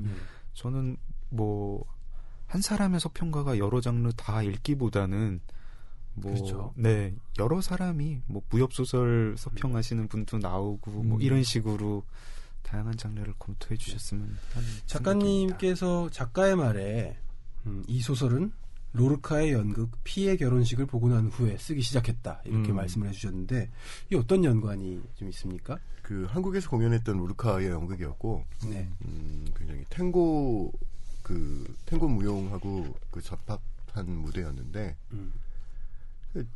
처음에 이 소설을 써야겠다라고 생각했을 때 이 소설은 공포 소설이었어요. 애초에 떠올린 거는 장르가 완전히 바뀐 거죠. 마지막 결말에 있어서 좀 이런저런 아이디어들이 있었고 그걸 정리해가는 과정이었는데 결말의 아이디어가 먼저였군요. 그렇죠. 그런데 그 결말의 아이디어를 연극을 보고 나서 뭐 이유가 있었던 건 아니고 다시 쓰게 됐을 때 이 결말은 이렇게 끝을 내는 게 좋겠구나라고 결정한 날이 그 피해 결혼식을 보고 나온 날이었고 그때 이미 마감을 한참 넘긴 상태였고 그날부터 이제 열심히 달리지 않으면 소설을 제때 원고를 주지 못하는 상황이어서 그날부터 쓰기 시작했죠. 근데 그 연애라는 이 테마는 거의 모든 작가들이 다루는 듯 하지만 사실은 굉장히 또 잘 쓰기 어려운 영역이기도 하잖아요. 또 감수성이 필요하고요. 예. 이 연애를 이렇게 딱 표제로 내세운 이 작품을 쓰겠다라고 했을 때 솔직히 말하면 굉장한 부담감도 있지 않았을까 싶었거든요. 글쎄요. 저는 지금 이게 사실은 이런 종의 오해라든가 착각 때문에 이 소설을 쓰게 된 거거든요. 제목이 연애의 이면인데 이 제목은 제가 지은 제목은 아니에요. 그렇습니까? 편집부에서 준 제목이고. 그럼 원래 제목은 뭔가요? 생각하셨던 둘 중에 하나로 하려고 궁금해집니다. 했어요. 둘 중에 하나로 하려고 했어요. 피해 결혼식이 아니면. 근데 그건 너무나도 재미없는 제목인 걸. 그러게 알려주니까. 그거보단 연애의 이면이 나은 것 같아요. 그게 아니면 붉은 나의 연인이었어요. 붉은 나의. 제가 맨 처음에 소설을 쓰고 했었을 때. 그랬는데 정미경 선생님 나의 피투성이 연인이 나의 피투성이 연인이 여러 가지 제목들도 떠올리고 또 옛날 소설 같은 느낌이다. 그러면서 이제 소설 제목에 연애 들어가면 정말 훌륭해진다. 사람들 정말 좋아한다. 그런 얘기도 들었고 받아들였는데 받아들이면서 제일 걸렸던 게 바로 그 부분이었어요. 뭐냐면 우리는 연애를 이야기를 하죠. 그리고 이 연애에 무언가가 굉장히 전제되어 있고 연애에 대해서 모르는 사람들은 없어요. 전부 다 전문가고 물론 그것 때문에 고민을 하긴 하지만 그런데 제가 판단하기에 가장 빠져있는 게 뭐냐면요. 연애랑 사랑은 다른 거예요. 어떤 점에서 다른가요? 사람들은 그게 같다고 생각을 해요. 사랑하면 연애한다. 연애면. 그렇잖아요.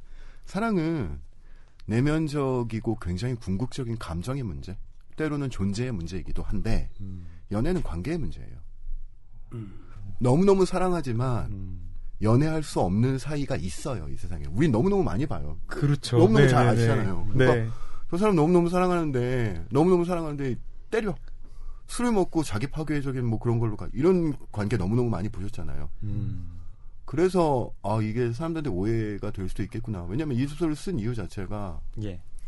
관계는 이렇게 갈 수 있지만 이거는 사랑하고는 관계 없는 문제거든요. 오히려 사람들이 그 지점에서 저는 이게 제일 확신이고 그렇게 해서 쓰기 시작했던 건데 근데 그래서인지는 모르겠지만은 연애를 전면적으로 소설의 앞에 내세웠을 때는 예. 훨씬 더 마음은 가벼웠죠. 그 지점까지는. 왜냐하면 연애는 관계거든요.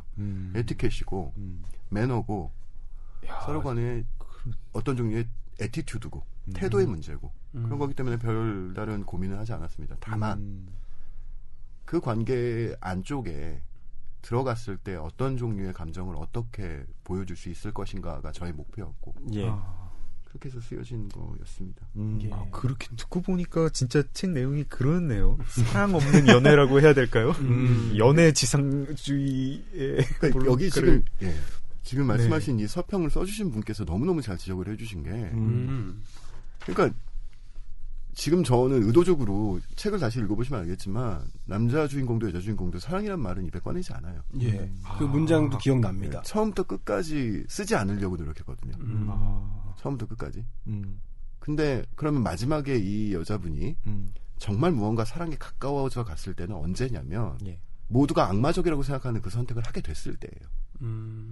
그게 제가 좀 약간 좀 보여주고 싶었던 어떤 종류의 장면이었던 거죠. 네. 그리고 가장 중요한 건 저는 이 소설이 소설적일 수는 있겠지만 예.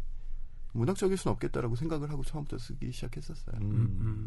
그 차이도 조금 더 부연해 주시면 좋을 것 같은데요. 소설적이라는 것과 문학적이라는 것을 작가님께서는 어떻게 또 규정하고 계신지. 지금 여기 질문지에 나와 있던 것 중에서 서평집의 의미와 비평의 차이에 대한 항목이 있었잖아요. 예. 되게 중요하다고 생각을 해요. 똑같은 거예요. 연애랑 사랑이랑 많은 사람들이 같은 거라고 생각을 하는데 그렇지 않거든요. 똑같은 일이 벌어지고 있어요. 비평과 서평이 같은 거라고 생각을 하는데 그렇지 않아요. 비평은 학문적인 연구의 영역이에요. 그렇기 때문에 많은 사람들이 어떤 종류의 사람들이 비평적인 관점으로 책에 접근하는 글들을 읽게 되면 이 책을 읽기 전에 오해를 하거나 혹은 불필요한 지식 때문에 교양적인 환상을 갖게 되는 것 같아요. 이 교양적인 환상이 사람들의 어떤 그 낭만적인 그 교양에 대한 그 기대라든가 이런 것들을 충족시켜주기 때문에 실제로 이제 책을 사게 만드는 동인이 되기도 하지만 또 한편으로는 거부감을 주거나 혹은 책에서 멀어지게 할 수 있다는 생각이 들어요. 서평은 일종의 다리가 되어주는 거죠. 책을 보다 더 재미있게 읽을 수 있는 글, 그렇죠. 조미료가 될 수도 있고 양념이 될 수도 있고 혹은 그런 것들이 되어줄 수 있는 거고 그런 책들이 더 많이 나오고 사람들에게 많이 소개가 되면 좋은데 공교롭게도 문제는 이것도 역시 마찬가지로 독자층의 문제라고 생각을 해요. 우리나라의 지금 출판 규모가 소설과 이 소설을 둘러싼 평까지 이 소설을 둘러싼 평과 이 소설을 둘러싼 학문적인 연구 이 세 가지의 글들을 소화할 수 있을 만큼 넓으냐는 거예요. 아닌 것 같아요. 예, 그게 문제가 되는 거죠. 아닌데 점점 더 좋아지고 있는 것 같아요. 그렇죠. 시장이 일정 이상 있으면 훌륭한 서평가들 두세 명은 너무 적고 10몇 명이 살아남고 예. 훌륭한 비평가들 40-50명이 살아남고 이 사람들이 글을 갖다가 만들어낼 수 있는 훌륭한 작가들 100명, 200명이 살아남고 뭐 숫자 배분은 뭐 마음대로 하셔도 좋지만 그런 환경이 되면 정말로 좋겠죠. 많은 사람들이 10명, 20명의 서평을 읽고 이 책 사볼만하다 읽어보고 우리가 모두 꿈꾸는 아름다운 세상. 하지만 그렇게 되지 않으니까 네. 시장이 가난하니까 많은 사람들은 살려둬야 할 사람들을 선택을 해야 하는 거죠. 정말 날카로운 야, 말씀이십니다. 예. 네. 그 예전에 그 문단 권력 논쟁이 나왔을 때 예. 많은 독자분들이 분노를 했었어요. 도대체 소수의 기득권층이 권력을 틀어쥐고 살려야 할 문학과 그렇지 않은 문학을 자기네들이 결정을 하고 있겠다. 근데 제가 판단하기로는요. 제가 등단을 해서 소설가로 살고 있는 사람에 대해서 이런 얘기를 하는 게 아니라 문단 권력이라고 지칭되는 그 수많은 분들이 했던 일은 오직 하나예요. 이 소설을 살려야 된다. 그거 하나 때문에 계속해서 어떤 종류의 발언을 하시고 그래준 거예요. 그분들이 그렇게 노력을 해서 살아남은 소설가가 10년, 20년 지나서 대여섯 명밖에 안 되는 거예요. 저는 지금 이 방송을 어떤 분들이 들을지 모르겠지만 그 당시에 느꼈던 것들은 트위터에 매일매일 올라오는 독자분들의 그 분노를 보면서 예. 마음이 아프기도 했지만 또 한편으로 원망스럽기도 했어요. 당신들이 지금 여기에서 이렇게 욕을 하고 있을 시간에 진짜로 당신들이 좋아하는 소설가를 스스로 결정해서 그 사람의 책을 한 권씩만 더 사줬더라면 그 사람들이 이른바 이야기하는 문단 권력에서 이탈된다 하더라도 살아남을 수 있었을 거예요. 안 되는 거죠. 작가님 네. 본인이 대중과 문단의 이 계곡에 가교. 그럴 수도. 그러니까 제가 거기 그 계곡 안에 들어가 있는 건지 어떤 건지 모르겠지만, 점점 더 여러 가지 상황들이 어려워지고 있다는 판단을 하게 된 다음에 저희가 생각하는 거는 될 수 있으면 여러 형태로 그게 구름다리가 됐든 징검다리가 됐든 독자들과의 어떤 식으로든 인연을 만들어 놓지 않으면 어려워지겠다는 생각을 했고 그런 의미에서 좋은 서평집이 그런 다리가 되어줄 수 있었으면 좋겠고 많은 분들이 이 책을 읽고 거기 언급된 책들을 찾아보고 점점 더 자신의 취향을 만들어서 스스로 책을 선택해서 살 수 있는 그런 상황이 되었으면 좋겠다고 바라요. 작가님 근데 이 책을 쓰신 어떤 그런 차원에서의 의도 같은 것도 좀 여쭤봐도 될까요? 이것도 쓸 때부터 이미 약간 아쉬웠지 않습니까? 예. 그런 어떤 굉장히 이제 문학 평론의 영역에서 다뤄질 것 같진 않다는 건 아셨을 텐데 이런 시도 같은 거를 이제 의도적으로 좀 하시는 건가요? 일단은 이거 아시는 분은 아시겠지만 이게 노벨라라는 시리즈에서 나온 거였는데 네. 한 300매 분량 정도의 소설을 써달라는 청탁이었어요. 계약금을 꽤 많이 주셨기 때문에 알겠습니다라고 덥석 물긴 했는데 장강명 선생님께서 얘기하신 그 지점을 알고 있었죠. 그래서 오히려 기회라고 생각을 했었어요. 일종의 시험 테스트베드가 될 수 있겠다. 네. 그러니까 제 나름대로 이런저런 것들을 맞춰드리고 그러니까 어려운 표현이라든가 굉장히 약간 이제 은유라든가 뭐 복잡하게 꼬인 내러티브를 전혀 배제한 채로 많은 사람들이 익숙한 그것도 그러니까 지금 그레이의 50가지 그림자 얘기를 하셨는데 제가 이 작품은 보지 않았지만 사실 그레이의 50가지 그림자에서 영감을 받은 게 한 가지 있긴 있어요. 어떤 거요? 이 소설이 미국 시장에서 어마어마하게 많이 팔렸어요. 네. 그러니까 아시잖아요. 네. 그런데 이게 팔리는 과정에서 처음에 팔릴 때는 어땠는지 모르겠지만 나중에는 사람들이 욕하려고 산 거예요. 비난을 하려고. 근데 이게 진짜 무서운 건데 뭐냐면요. 시장이 탄탄하게 존재를 하면 노이즈 마케팅, 즉 비난을 불러오는 작품들도 이슈가 되어서 팔려요. 그렇죠. 그리고 이게 비난을 받으면서 다음에 그런 작품이 나올 때는 조금 더 다른 방식으로 나오겠죠. 그런 작품들이 재생산될 수도 있지만 저는 어느 쪽이든 나쁘지 않다고 생각을 해요. 그게 재생산되는 것도 그리고 또 여기에 대한 안티테제가 나오는 것도 그런 종류의 안 좋은 작품들이 극복되고 있다는 뜻이거든요. 그만큼 시장이 건강하다는 그렇죠. 문제는 거고요. 그러니까 다음에 그레이가 그렇게 많이 팔렸다고 하지만 많은 사람들이 그만큼 비난을 어마어마하게 하잖아요. 그리고 아마 다음에 이러한 종류의 SM이라든가 성애를 다룬 작품들을 누군가 쓰려고 할 때는 그레이보다는 영리하게 쓰겠죠. 그리고 그 작품이 또 극복되고 이런 식으로 가는 것이 어떤 종류의 이야기가 발전해가는 과정이 아닐까. 그 정도를 바란 건 아니지만 그런 것을 바란 건 아니지만 그렇다고 한다면 지금 제가 이 우리나라에도 로맨스 시장 어마어마하게 넓거든요. 지금 뭐 한 달에 1억 넘게 보시는 예. 로맨스 소설 작가님이 뭐 그러니까 열 이제는 손가락으로 넘어서죠. 예. 이제는 소설 쓴다고 하는 이른바 뭐 등단해서 문학상 타고 이런 분들이 그런 분들의 성과에 대해서 그건 옛날이었다고 한다면 막 소설도 아니야 별말 다 하면서 비난할 수 있겠지만 저는 이제는 그럴 수가 없는 상황이라고 생각을 해요. 정말로 읽는 사람들과 가까이 가 있는 건 그분들이에요. 그렇다고 해서 뭐 그분들이 부럽다 그쪽으로 가자 이런 건 절대로 아니고 어떤 식으로든 지금 약간 저희가 이 다음의 작품을 생각할 때는 고민을 해봐야 되는 시점이란 거죠. 현재의 상황이라든가 이런 것들을 냉정하게 바라보고 정말로 읽는 사람들에게 읽히는 소설들을 써보자라고 생각했는데 어떤 식으로 접근해야 될지를 모르겠고 그래서 그런 면에서 300매 정도 되는 짧은 장편이라고 한다면은 굉장히 좋은 테스트베드가 될 거라고 생각을 했고 그래서 여러 가지 안배를 해서 썼는데 네.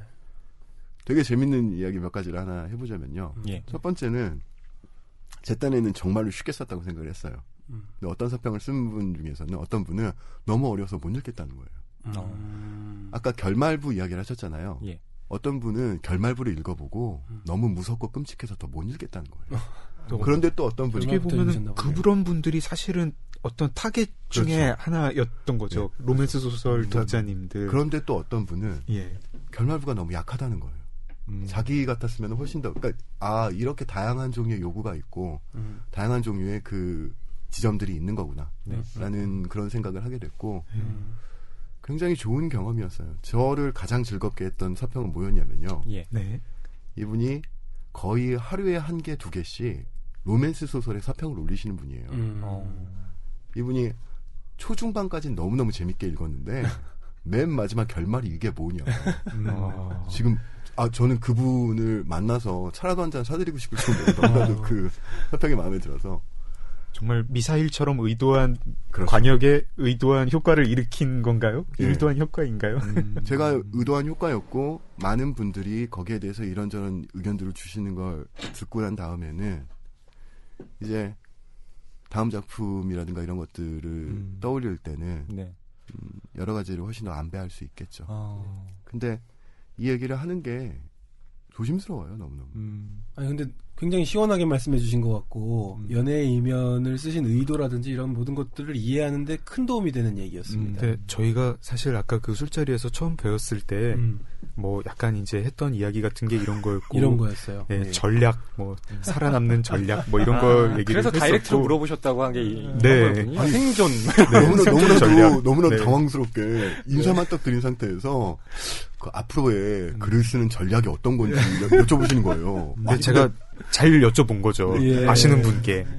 개인적인 생각인데 아니 내가 그런 것을 안다 하더라도 이분에게 알려드려야 말씀해 주셨고 장강경 작가님 이후로 이제 계속 아니, 그 작품을 많이 쓰셨고 와. 저도 사실 이영훈 작가님이랑 비슷한 고민을 하고 있는 게 저는 한번 이제 이영훈 작가님은 로맨스 소설 독자 팬덤에게 한번 가보고 싶었고 저는 이제 뭐 액션 소설 독자분들이 있더라고요. 이제 영미 스릴러 소설 읽으시는 독자분들 그렇게 좀 가보고 싶어서 이런저런 시도를 하고 있는데 뭐 그렇습니다. 뭐 막 의도한 만큼 다 되지는 않은 것 같고 이제 한번 추리 소설을 써볼까 뭐 그런 생각도 하고 있고 제기하는 시간이 아니니 다시 연예인으로 들어가겠습니다. 예. 근데 이런 고민을 저희들이 하고 있고 네. 소설가들이 한국 소설가들이 하고 있고 교보문고 낭만서점 같은 프로그램에서 도와주고 있고 저희 열심히 잘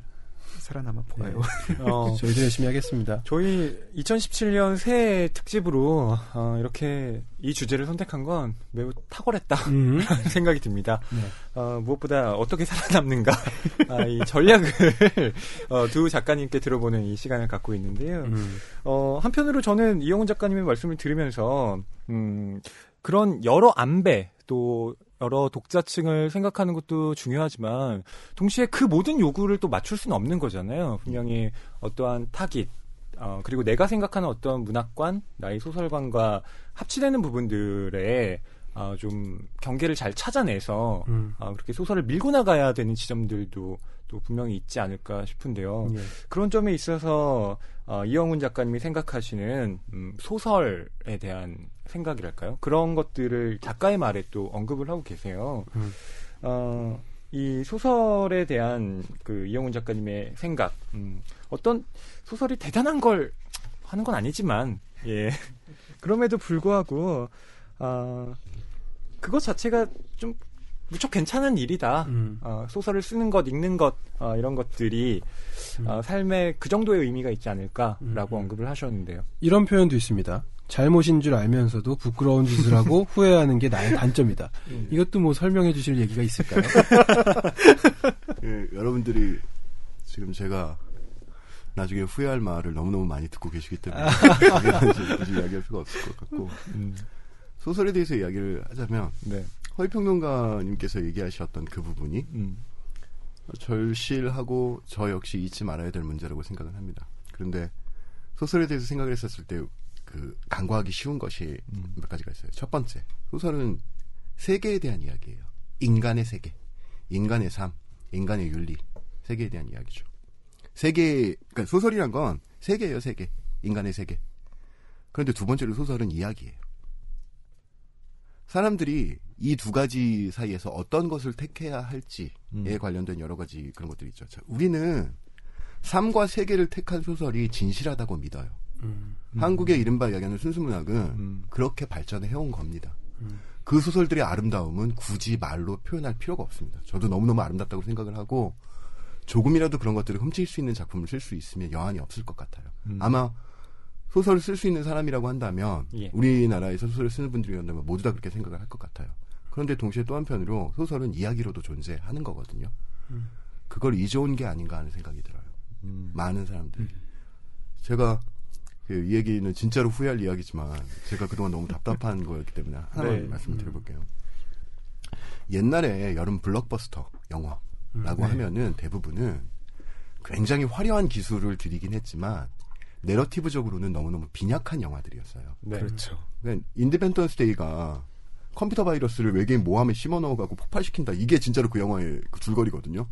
이게 되려면 외계인 모함에 그 OS가 윈도우여야 돼요. 그런데 그게 넘어간 거죠. 그 당시엔 진짜로 그런 영화가 나왔었어요. 그렇죠. 네, 아놀드 형님 많이 나오던 그렇죠. 시절이죠. 네. 네. 그리고 이런 영화들이 실제로 투입한 물량이라든가 CG를 아무리 그래도 망할 수 있다는 걸 제작자들이 깨달은 후에 이 사람들이 한 건 뭐냐면은 예전보다 훨씬 더 영리한 내러티브를 사용하기 시작했죠. 그렇죠. 요즘의 블록버스터들은 어지간해서는 그런 종류의 실패를 거의 하지 않아요. 물론 그 와중에도 트랜스포머 같은 영화가 나오긴 하는데 그렇다 하더라도 진짜 요즘 발전된 마블의 영화라든가 이런 것들 보고 있으면 이야기 정말 잘 만들거든요. 굳이 영화뿐만이 아니라 대중소설들 미국이라든가 영미권이라든가 일본 쪽의 대중소설들을 보고 있으면요. 이렇게 구성을 잘할 수가 있나? 이렇게 기발한 이야기를 잘 만들 수가 있나? 이런 생각이 들거든요. 좀 극단적으로 말씀을 드리면 예. 한국의 어떤 소설들을 제외하고 전 세계의 모든 소설 시장에서 출판 시장에서 이야기를 만드는 기술이 예전보다 훨씬 더 좋아졌다는 생각이 들어요. 야, 정말 용감한 발언을 오늘 과감하게 쏟아내고 계십니다. 소설가 입장에서 이야기를 하자면요. 네. 제가 사실은 그런 것들 고민할 필요가 없었거든요. 그걸 고민하지 않고도 좋은 소설 쓸 수 있었어요. 우리나라에서 좋은 소설이라고 하는 소설들요. 네. 그런데 이제는 불안해지기 시작해요. 발전된 이야기들을 보고 있잖아요. 특히나 최근에 제가 또 하나 충격을 받았던 거 웨스트월드를 보고 너무 깜짝 놀라서 야 진짜 최고의 이야기의 공학자들이 만나면 이런 얘기가 나오는구나. 그럼 보고 있으면 게임이 안 되는 거예요. 왜 소설을 쓰는 사람들이 이런 것을 연구하고 있지 않을까. 이런 것들에 대한 고민이 안 해도 상관은 없어요. 그래도 좋은 소설을 쓸 수 있습니다. 정말로. 그리고 실제로 좋은 소설이라는 것들은 그런 고민을 하지 않아도 포함하고 있겠죠. 이야기라든가 여러 가지 것들에 관련해서. 그럼에도 불구하고 그 고민들이 우리 모두가 너무 부족했던 게 아닌가라는 생각이 들고요. 그런 소설들을 앞으로 그런 작업만 하겠다 이런 건 불가능하죠. 하지만 네. 고민을 해야 되는 시점이 왔고 모두에게 다 그럴 거라고 생각을 합니다. 그리고 그 고민에 비하면 내가 무엇을 쓰고 싶고 어떤 것을 어떻게 해야 하는가라는 거는 그렇게 큰 의미가 없는 걸지도 모르겠다는 생각을 요즘은 해요. 왜냐하면 저는 소설가가 직업이기 때문이에요. 그렇기 때문에 제가 무엇을 쓰고 싶은가는 평생 동안 제가 풀어내야 할 숙제인 거지 남들에게 들이댈 게 아니에요. 그건 저의 비밀이지 다른 사람들에게 자랑할 만한 건 아니라고 생각을 합니다. 지금 당장은 제가 능력이 출중하면 이것도 할 수 있고 저것도 잘 수 있고 다 잡아보겠습니다라고 자신있게 말씀을 드리겠는데 앞으로의 한 1, 2년 정도의 기간은 이런 고민을 하는 기간이 될 것 같아요. 그러고 난 다음에는 어떻게 될지 모르죠. 그렇군요. 작가님을 바라보는 제 눈이 이렇게 하트가 되어 있습니다. 완전 멋져요. 예, 장강명 작가님은 방금 이영훈 작가님의 이런 말씀에 대해서 뭐 많은 부분 공감하고 계시나요? 거의 뭐 제 생각이랑 똑같은. 사실 근데 요즘 이런 고민들 많이 하시는 것 같아요. 예. 굉장히 많이 하시고. 네. 젊은 작가들 다들 이런 고민을 하고 있고, 그런 것도 좀, 그런 고민하는 것도 좀 독자들이 알아줬으면 합니다. 한국 소설이 막 정체돼 있다는 듯이 생각을 보시는 그런 선입견도 좀 있는 것 같은데, 상당히 치열하게 고민들 하고 있고, 노력의 결과물들이 이제 나오고 있습니다. 연애 이면도 그런 책이고, 이게 어떤 출판 실험으로서 그 노벨라라는 시도가 그 밑에 있었고, 그렇습니다. 오늘 우리가 이렇게 서평 문화에 대해서도 얘기를 하고 있고, 또 연애의 이면이 소설 얘기를 하고 있는데, 만약에 이영훈 작가님께 스스로 자기 작품에 대해서 서평을 써봐라 하면 어떤 형식으로 어떤 점을 부각해서 좀 쓰실 것 같으세요? 될 수 있으면 거절하려고 합니다. 자기 작품에 대한 서평을 쓰라니. 원고를 엄청 많이 주면 많이 필명으로 쓴다. 심지어. 네. 쓰면서 되게 재밌는 일들이 많았거든요. 그런 것들을 한번 써보고 싶다는 생각을 해요. 에피소드. 제목이 바뀌게 된 연유라든가, 그러니까 이런 것들. 아까 서평 관련해서 하나만 더 이야기를 해보자면요. 네. 책의 내용뿐만이 아니라 책의 디자인이라든가, 책이 만들어지게 되는 것들, 그리고 이것이 사람들에게 어떤 식으로 소개할 수 있는가, 이런 부분에 관련된 고민들과 여기에 관한 분석들도 함께 있었으면 좋겠다는 생각을 하거든요. 그런 전반적인 우리 모두가 책을 만들고, 그 다음에 이 책이 사람들에게 쥐어져서 이걸 읽는 행위 전체에 관련된 평 같은 걸 한번, 그런 것들을 한번 더 다양하게 한번 써보고 싶다는 생각은 있어요. 참신한데요? 그러게요. 아까 우리가 갈구했던 참신한 패턴에 생각해보니까 뭐 영화평 같은 것도 뒤에 막 흥행 상황만 가지고도 뭐 이렇게 막 쓰기도 하고, 영화 현장의 이야기라든가, 그렇죠. 그런 거 되게 재밌잖아요. 음악 만들 때도 앨범 작업기가 그런 식으로 만들어지기도 하잖아요. 책에 관련해서는 또 그런 문제는 없었던 것 같은데, 문제들은. 그게 지금 그런 종류의 문제들이 없었던 것도 결국에는 한국 문학이 작가 중심으로 너무 좀 약간 교양의 일종으로서 사람들에게 전파되었기 때문이 아닌가, 그런 생각이 들기도 하고. 스텝 1 교정소에서 그렇죠. 그런 것들도 가능한 거죠. 맨날 가서 작업을 하는 카페가 있어요. 집에서는 글을 쓸 수가 없어갖고 노트북을 들고 매일 같은 곳에 가서 작업을 하는데, 합정역에 있는 카페인데, 작업을 하루는 그날은 주말이었는데 낮에 이제 작업을 한참 시작하고 있었거든요. 이걸 한참 쓰고 있을 때 등 뒤쪽에 있는 남자가, 남녀 커플이 앉더라고요. 제 등 뒤쪽으로. 앉았구나. 뭐 신경 없이 쓰고 있는데. 연예이면 한 장면 생각나네요. 척 봐도 소개팅을 딱 하고 처음 만나는 자리예요. 밥을 먹고 왔거나 밥을 딱 먹고 온 상태인 거예요. 남자가 끔찍하게 말을 못하는 거예요. 그냥 말을 못하는 게 말이 못하는 수준이요. 어버버한다, 순진하다, 이런 게 아니라요. 이런 게 아니라요. 그냥 생각 자체가 틀려 먹었어요.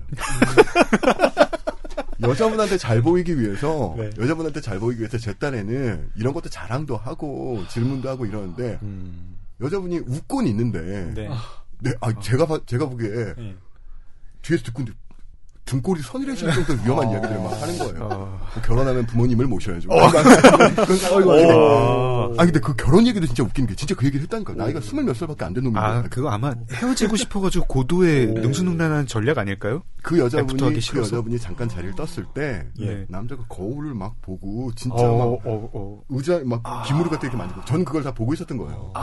그래서 제가 그 두 사람이 갈 때까지 작업을 한 줄도 못 하고 있다가, 그 사람이 떠난 다음에, 바로 옮겨 적으셔야 되는데요. 이거다. 저런 짓은 하지 말자. 저런 짓을 하지 않는 남자를 쓰자. 그 깨달음부터 가기 시작했죠. 등골이 서늘해지는 상황들. 너무 끔찍한 이야기를 막 진짜 무서움도 없이 막 하고, 여자분은 예 그러세요라고 얘기를 하면, 보통 여자분들이 말수가 줄어들면, 이거 방송 듣고 계신 남자분들한테 꼭 하고 싶은 얘기가요. 여자분들의 대화가 점점 더 말이 줄어들기 시작하면요, 다른 주제를 얘기하세요. 그 주제를 계속 얘기하지 말아주세요. 그거 왜 지금 가르쳐 주시는 거예요? 그런 생각을 하게 되었고. 전 가슴이 아프네요. 물론 저도 그 상황에 들어가잖아요. 예. 제가 들어가면 저도 못해요. 나도 못하는데. 예. 옆에서 보기에는 좀 그런 생각이 든다는 거죠. 예.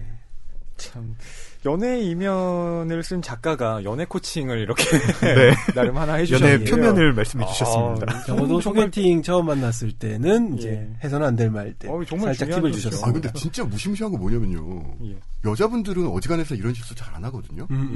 남자분들은 미친 듯이 해요. 맞아요. 왜 그런지 모르겠어요, 진짜. 우리가 문제가 있는 거예요. 대화 기술이 없어가지고 남자한테는, 그렇습니다. 이렇게. 네. 그런 거예요. 대화 기술의 문제일 뿐만 아니라 그 남자들이 한국 사회에서 길러지는 방식 자체가 좀 그렇죠. 예, 좀 그렇게 말을 해도 무방한 상태로 그렇죠. 예, 좀 교육이 되는 것 같기도 해요. 그런 것도 특수한 있겠군요. 상황이라는 게 있잖아요. 그러니까 남자들만 모아놓은 집단에서 계속 사회화가 되다 보면 남중 남고 그쵸. 나와가지고 군대 갔다 오고 군대 갔다가 네. 대학도 공대 나오고 이러면 그렇죠. 네. 예. 그래서 아니 뭐 그런 분들이 모두 다 그렇다는 게 아니라 환경 자체가 진짜 신기한 건 상냥하고 자상한 성격을 지닌 남자분들은 그런 실수를 안 하더라고요. 어지간해서는. 대신 다른 실수를 하죠. 뭔지 모르겠지만. 찔리는데? 있더라고요. 자상하고 상냥한 분들은 좀 다른 실수를 하고. 네. 그런 것들 보고 있으면, 진짜 재밌다. 무슨 코칭이라든가 그런 것들은 너무 좀, 그 사람을 사귀는 방법을 누구한테 배운다는 게 얼마나 좀 저열한 것인가, 이런 생각이 하긴 하지만은. 정말 그 결과가 완전 무결한 남자 주인공이군요. 실수가 없는 남자 주인공. 그렇죠. 예. 네. 근데 그것도 되게 웃긴 것 같아요. 실수가 없다는 게 완전 무결한 것인가. 그런 생각도 하고. 쓰고 난 다음에는 여러 가지 생각이 들게 하는 소설이었어요. 근데 저는 사실 이 작품에 나오는 연호라는 캐릭터는 저한테는 상당히 무섭게 느껴지는 캐릭터였어요. 이게 단순히 결말에 나타나는 어떤 부분뿐만 아니라 가령 아직 만나지 않은 상황에서 이제 만나자는 약속을 하고 하는데 당신이 나올 때까지 기다리겠다. 그러니까. 이게 그렇죠. 가능해.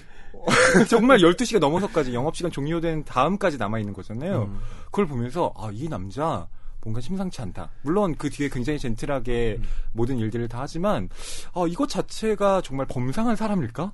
저도 그 부분 읽을 때 이제 또 이제 중간 부분에 너무 그렇게 달달하지만 않게 좀 약간 섬뜩섬뜩한 구절이 있어서 저는 제멋대로 해석하기를 한국의 어떤 신데렐라 드라마를 풍자하는 그런 의도가 있으셨나? 이렇게 생각을 했었습니다.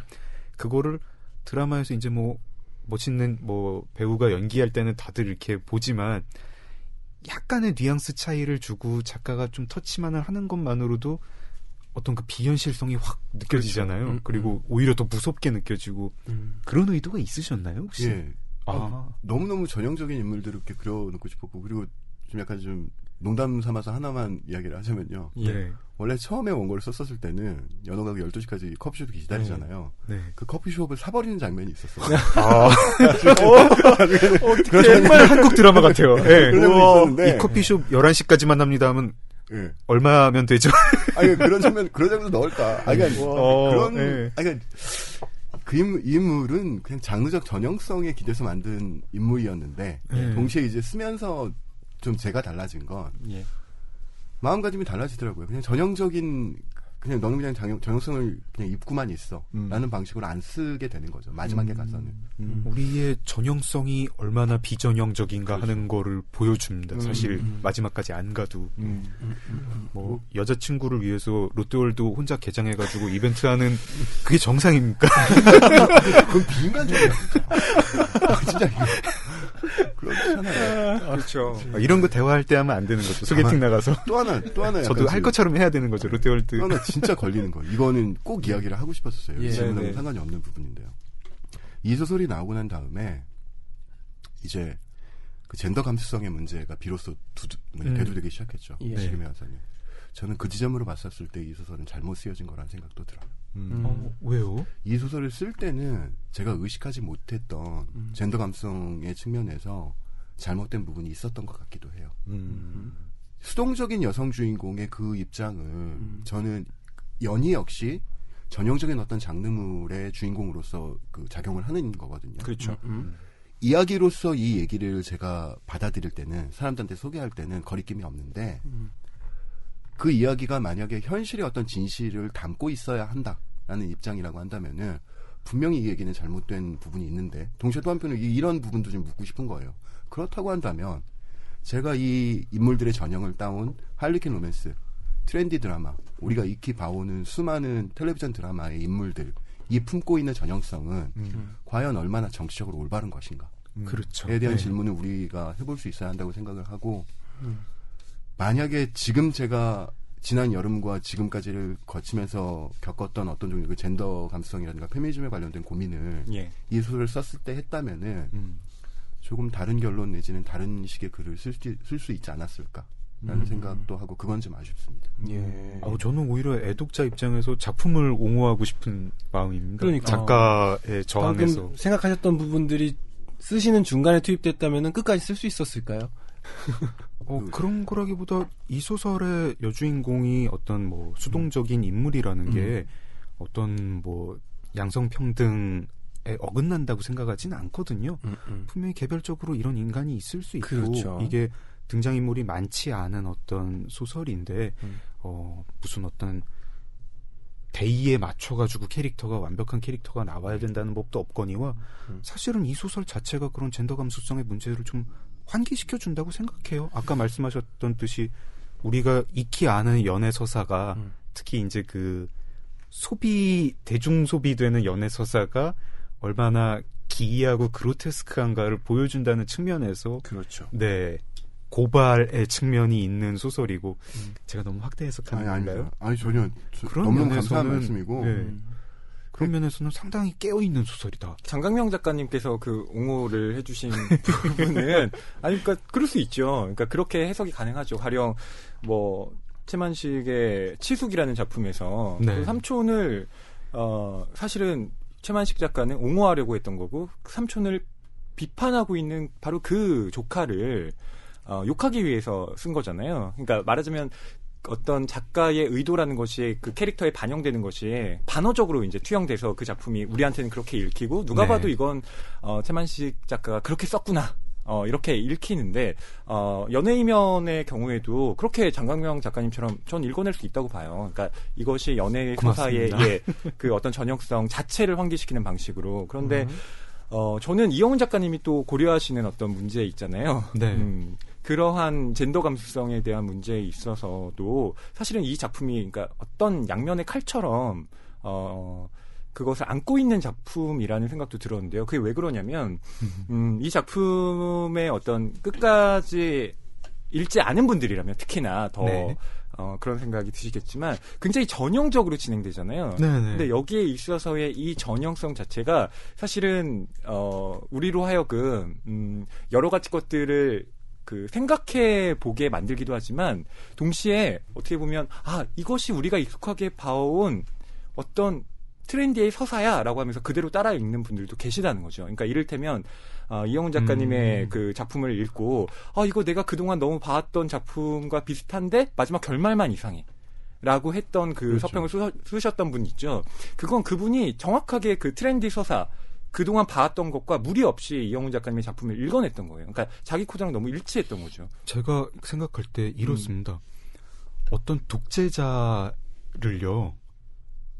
모습을 약간 우스꽝스럽게 쭉 쓰면 그래가지고 예를 들어서 이제 뭐 굉장히 우상화되어 있는 나라에서 북한 같은 나라에서 뭐 김일성의 삶을 그 북한이 만드는 식으로 다큐멘터리 식으로 만들면서 약간 웃기고 조금 그 전형적이지 않게 살짝 터치하면 똑같은 내용인데 엄청난 체제 반대적 풍자극이 됩니다. 저는 연애 이면이 약간 그렇다고 생각했어요. 오히려 그렇게 앞부분이 그렇게 너무 전형적이라서 굉장히 풍자 효과가 큰 그런 거 아닐까? 뭐 이것도 그냥 저의 확대 해석인지 모르겠습니다. 오늘이 저의 개탄은 아닌 것 같아요. 왜냐면 진짜로 운이 좋은 거예요. 어떤 자기가 쓴 소설에 대해서 많은 분들이 거기에 관련해서 이렇게 뜨겁게 자신의 생각을 이야기하고 나눌 기회가 있다는 건 정말로 운이 좋은 거거든요. 소설가가 아니면 그냥 만날 수 없는 상황이고 아무튼 그렇습니다. 예.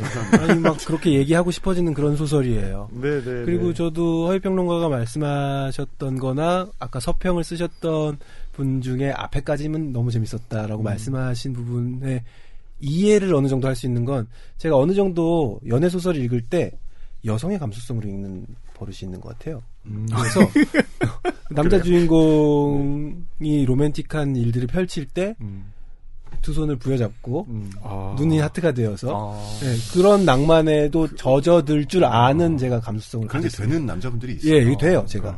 그래서 재밌게 또 읽었어요. 예, 그래서 여자 독자들이 어떤 부분에서 이 연애를 달달하게 느끼면서 이 서사들을 또 따라갈 것인가 이런 것도 충분히 공감하면서 또 읽었습니다. 저 같은 경우는 사실 그 마지막 장을 읽기 전까지는 이영훈 작가님이 왜 이렇게 쓰셨지? 라고 계속 반문을 하면서 내가 아는 이영훈 작가님이 이런 분이 아닌데 아니야 이분은 이렇게 쓰실 분이 아니야 이렇게 하면서 읽었는데 마지막 장 딱 덮고 나서 이거구나 진짜 이 한 방을 위해서 이 무수한 펀치를 날렸던 그러니까 무수한 잽을 날렸던 거구나. 저도 방금 드린 말씀에 이어서 장강명 작가님이 해석하시거나 해석했다고 말씀하신 그런 부분도 충분히 공감 간 게 읽고 나서의 여운이 다르더라고요. 결말까지 읽고 나서의 여운. 그리고 아까 잠깐 말씀하셨는데 깔끔하다 그러셨잖아요. 그 깔끔함이 뭔지를 좀 공감하는 것 같아요. 저는 이게요. 그 TV 단막극 있잖아요. 드라마 극장 이런 데서 영상화하면 되게 재밌을 것 같아요. 너무 재밌을 것 같아요. 그거가 또 이제 되게 앞에 클리셰들을 뭐 재벌 3세가 나오는 드라마에 나오는 막 카메라 빙빙 돌아가고 뭐 이런 클리셰들을 막 넣고 요 스토리를 따라가게 하면은 정말 재밌지 않을까? 그러니까. 관심 있는 분들은 연락 주세요. 010 저희 PD님 낭만 소점 제작진으로 연락을 주시면 그렇죠. 쌉니다. 제가 지금 대망출 기간입니다. 그리고 이 질문을 또 드리고 나서야 좀 이야기를 종결시켜야 될 것 같은데 이 책 뒷표지에 보면 이건 아마 편집자님이 뽑으셨겠죠? 예. 당신은 사랑하는 사람의 진짜 얼굴을 알고 있나요? 진실 앞에서도 그 사람을 선택할 수 있나요? 이런 질문을 딱 카피로 뽑았는데 이것이 말하자면 편집자님이 생각하는 혹은 또 작가님이 같이 동의하신 어떤 이 소설의 메시지, 질문 이런 거라고 생각할 수가 있을 텐데 독선인지 모르겠지만 빨간 글씨입니다. 네.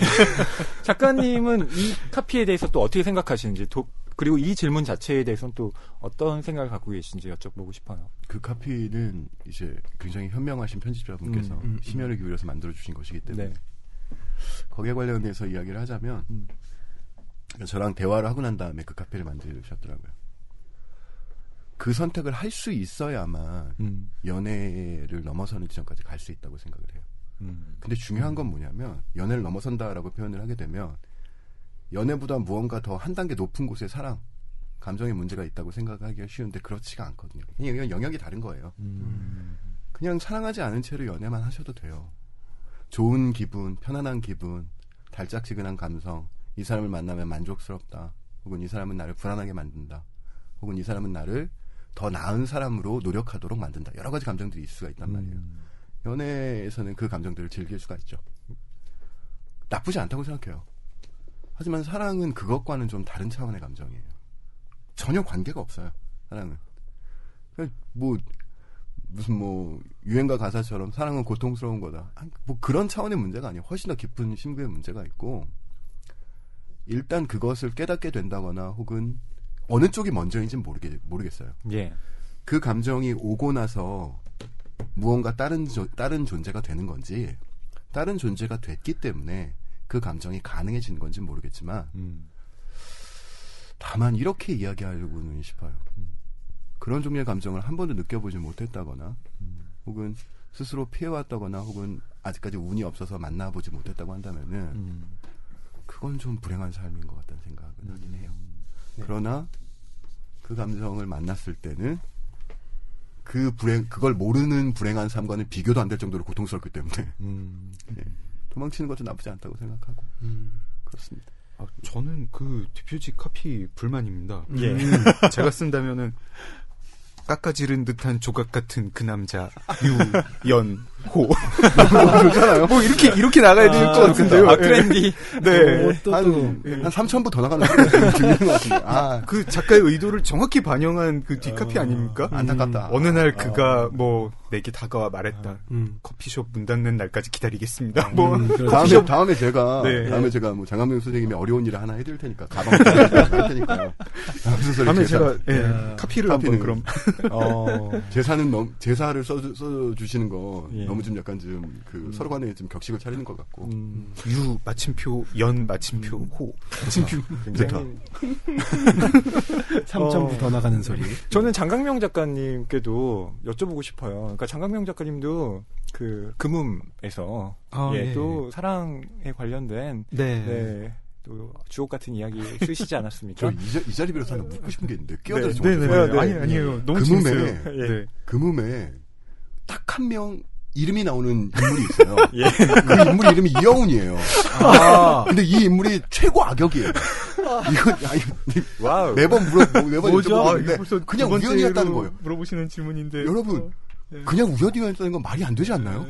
이름을 알고 있는 동료 작가를 소설이 유일하게 등장하는 악역의 주인공과 악역의 인물 이름을 쓰는 거. 그렇죠. 한번 들어보죠. 아니 정말 아무 생각 없이 제가 이름을 진짜 아무렇게나 짓거든요. 그래서 흔한 이름인 건 인정해. 그때 그냥 문득 그 이름이 생각이 나가지고 썼는데 다음에 저기 유연호 말고 장강명 188cm의 깎아지른 그 남자. 장강명 선생님께서 아직 모르시고 계시겠지만 이미 해놨습니다. 제가. 그래요? 정말요? 이제 그 공개가 되면 그때 알아보실 수 있을지 없을지 모르겠네요. 기대됩니다. 비니가 잘 어울리는 그 남자. 다음에 그 책 나오면 낭만서점에 저도 같이 불러주세요. 낭만서점에서 한번 배틀. 정말 코어 독자들만이 또 느낄 수 있는 재미가 되겠군요. 저희 한국 소설을 이렇게 살려보아요. 오늘 이렇게 두 분 모시고 낭만서점의 2017년 특별기획 1회를 치렀는데요. 이제 마지막으로 두 분 다 어떤 작품 활동을 좀 계획하고 계신지 짧게 여쭙겠습니다. 네, 먼저 장강명 작가님부터 방송 출연은 계속 하시고요. 그렇죠? 근데 그게 저기 길게 계속하는 건 아니고요. 8회, 총 8회로 예정이 돼 있습니다. 정확하게 분량이 정해져 있군요. 네. 잠깐 이제 저도 외도하는 기분으로 한번 해보고, 그리고 올해 글 많이 써야죠. 많이 쓰고, 논픽션을 한번, 지금 리터에 연재를 하고 있는데, 저는 처음 연재하는 논픽션이고요. 처음 써보는 논픽션이고, 그거를 여름쯤에 한번 탈고를 해보려고. 문학상 합니다. 관련. 네. 문학 공모전 제도를 이제 살펴보는 제목은 문학상을 타고 싶다고 라고 하고요. 공교롭게 또 리터에 이영훈 작가님도 에세이를 연재를 하십니다. 리터에 연재하는 글 되게 재밌게 쓰고 있고요.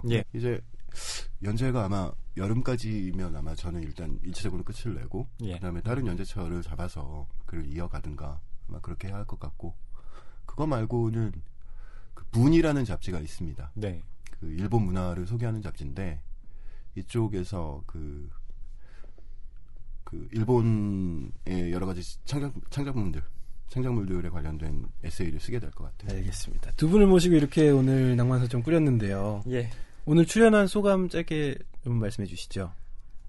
너무 재밌었고요. 아까 그 이영훈 작가님 이제 어떤 저희들 글 쓰고 읽는 사람들의 고민 같은 거 얘기해 주시는 거가 되게 마음에 와닿았습니다. 그리고 왠지 낭만서점 이렇게 이 2017년을 계기로 확흥할 것 같은 그런 느낌이 듭니다. 첫 방송을 여러분들이 스타트를 잘 끊어주셔서 그럴 것 같습니다. 저도. 그럼요. 이영훈 작가님 어떠셨나요? 그 라디오라든가 이런 것들 나가서 간간히 방송을 할 기회가 있었는데 그때마다 매번 좀 약간 부족한 기분을 느끼면서 돌아왔어요. 말을 잘못했구나. 오늘은 그런 기분은 적어도 없는 것 같아요. 오히려 더 여러 가지를 더 이야기해보고 싶다. 그리고 아까 말씀드렸다시피 제가 쓴 소설에 대해서 이런 종의 이야기가 오고 가는 것을 들을 기회는 정말로 없고 이건 진짜로 운이 좋은 거죠. 더 많은 분들이 그러니까 제 소설에 대해서가 아니라 이런 종류의 이야기들을 주고받을 수 있는 공간이 있었으면 좋겠다고 생각을 합니다. 그런 면에서 오늘 방송 정말 즐거웠습니다. 저희도 너무 즐거웠습니다. 낭만서점도 계속해서 그렇게 확장해 나가겠고요. 예. 광고주 여러분들 많은 연락 부탁드리겠습니다. 네. 낭만서점 특별기획 그리고 그 첫 번째 소설로 이영훈의 연애의 이면 다뤄봤습니다. 저희는 다음 주에 탐정이 아닌 두 남자의 밤, 이 소설을 쓰신 최혁곤 작가님을 모시고 또 이야기 나누도록 하겠습니다. 기대 많이 해주시고요. 다음 주에 뵐게요.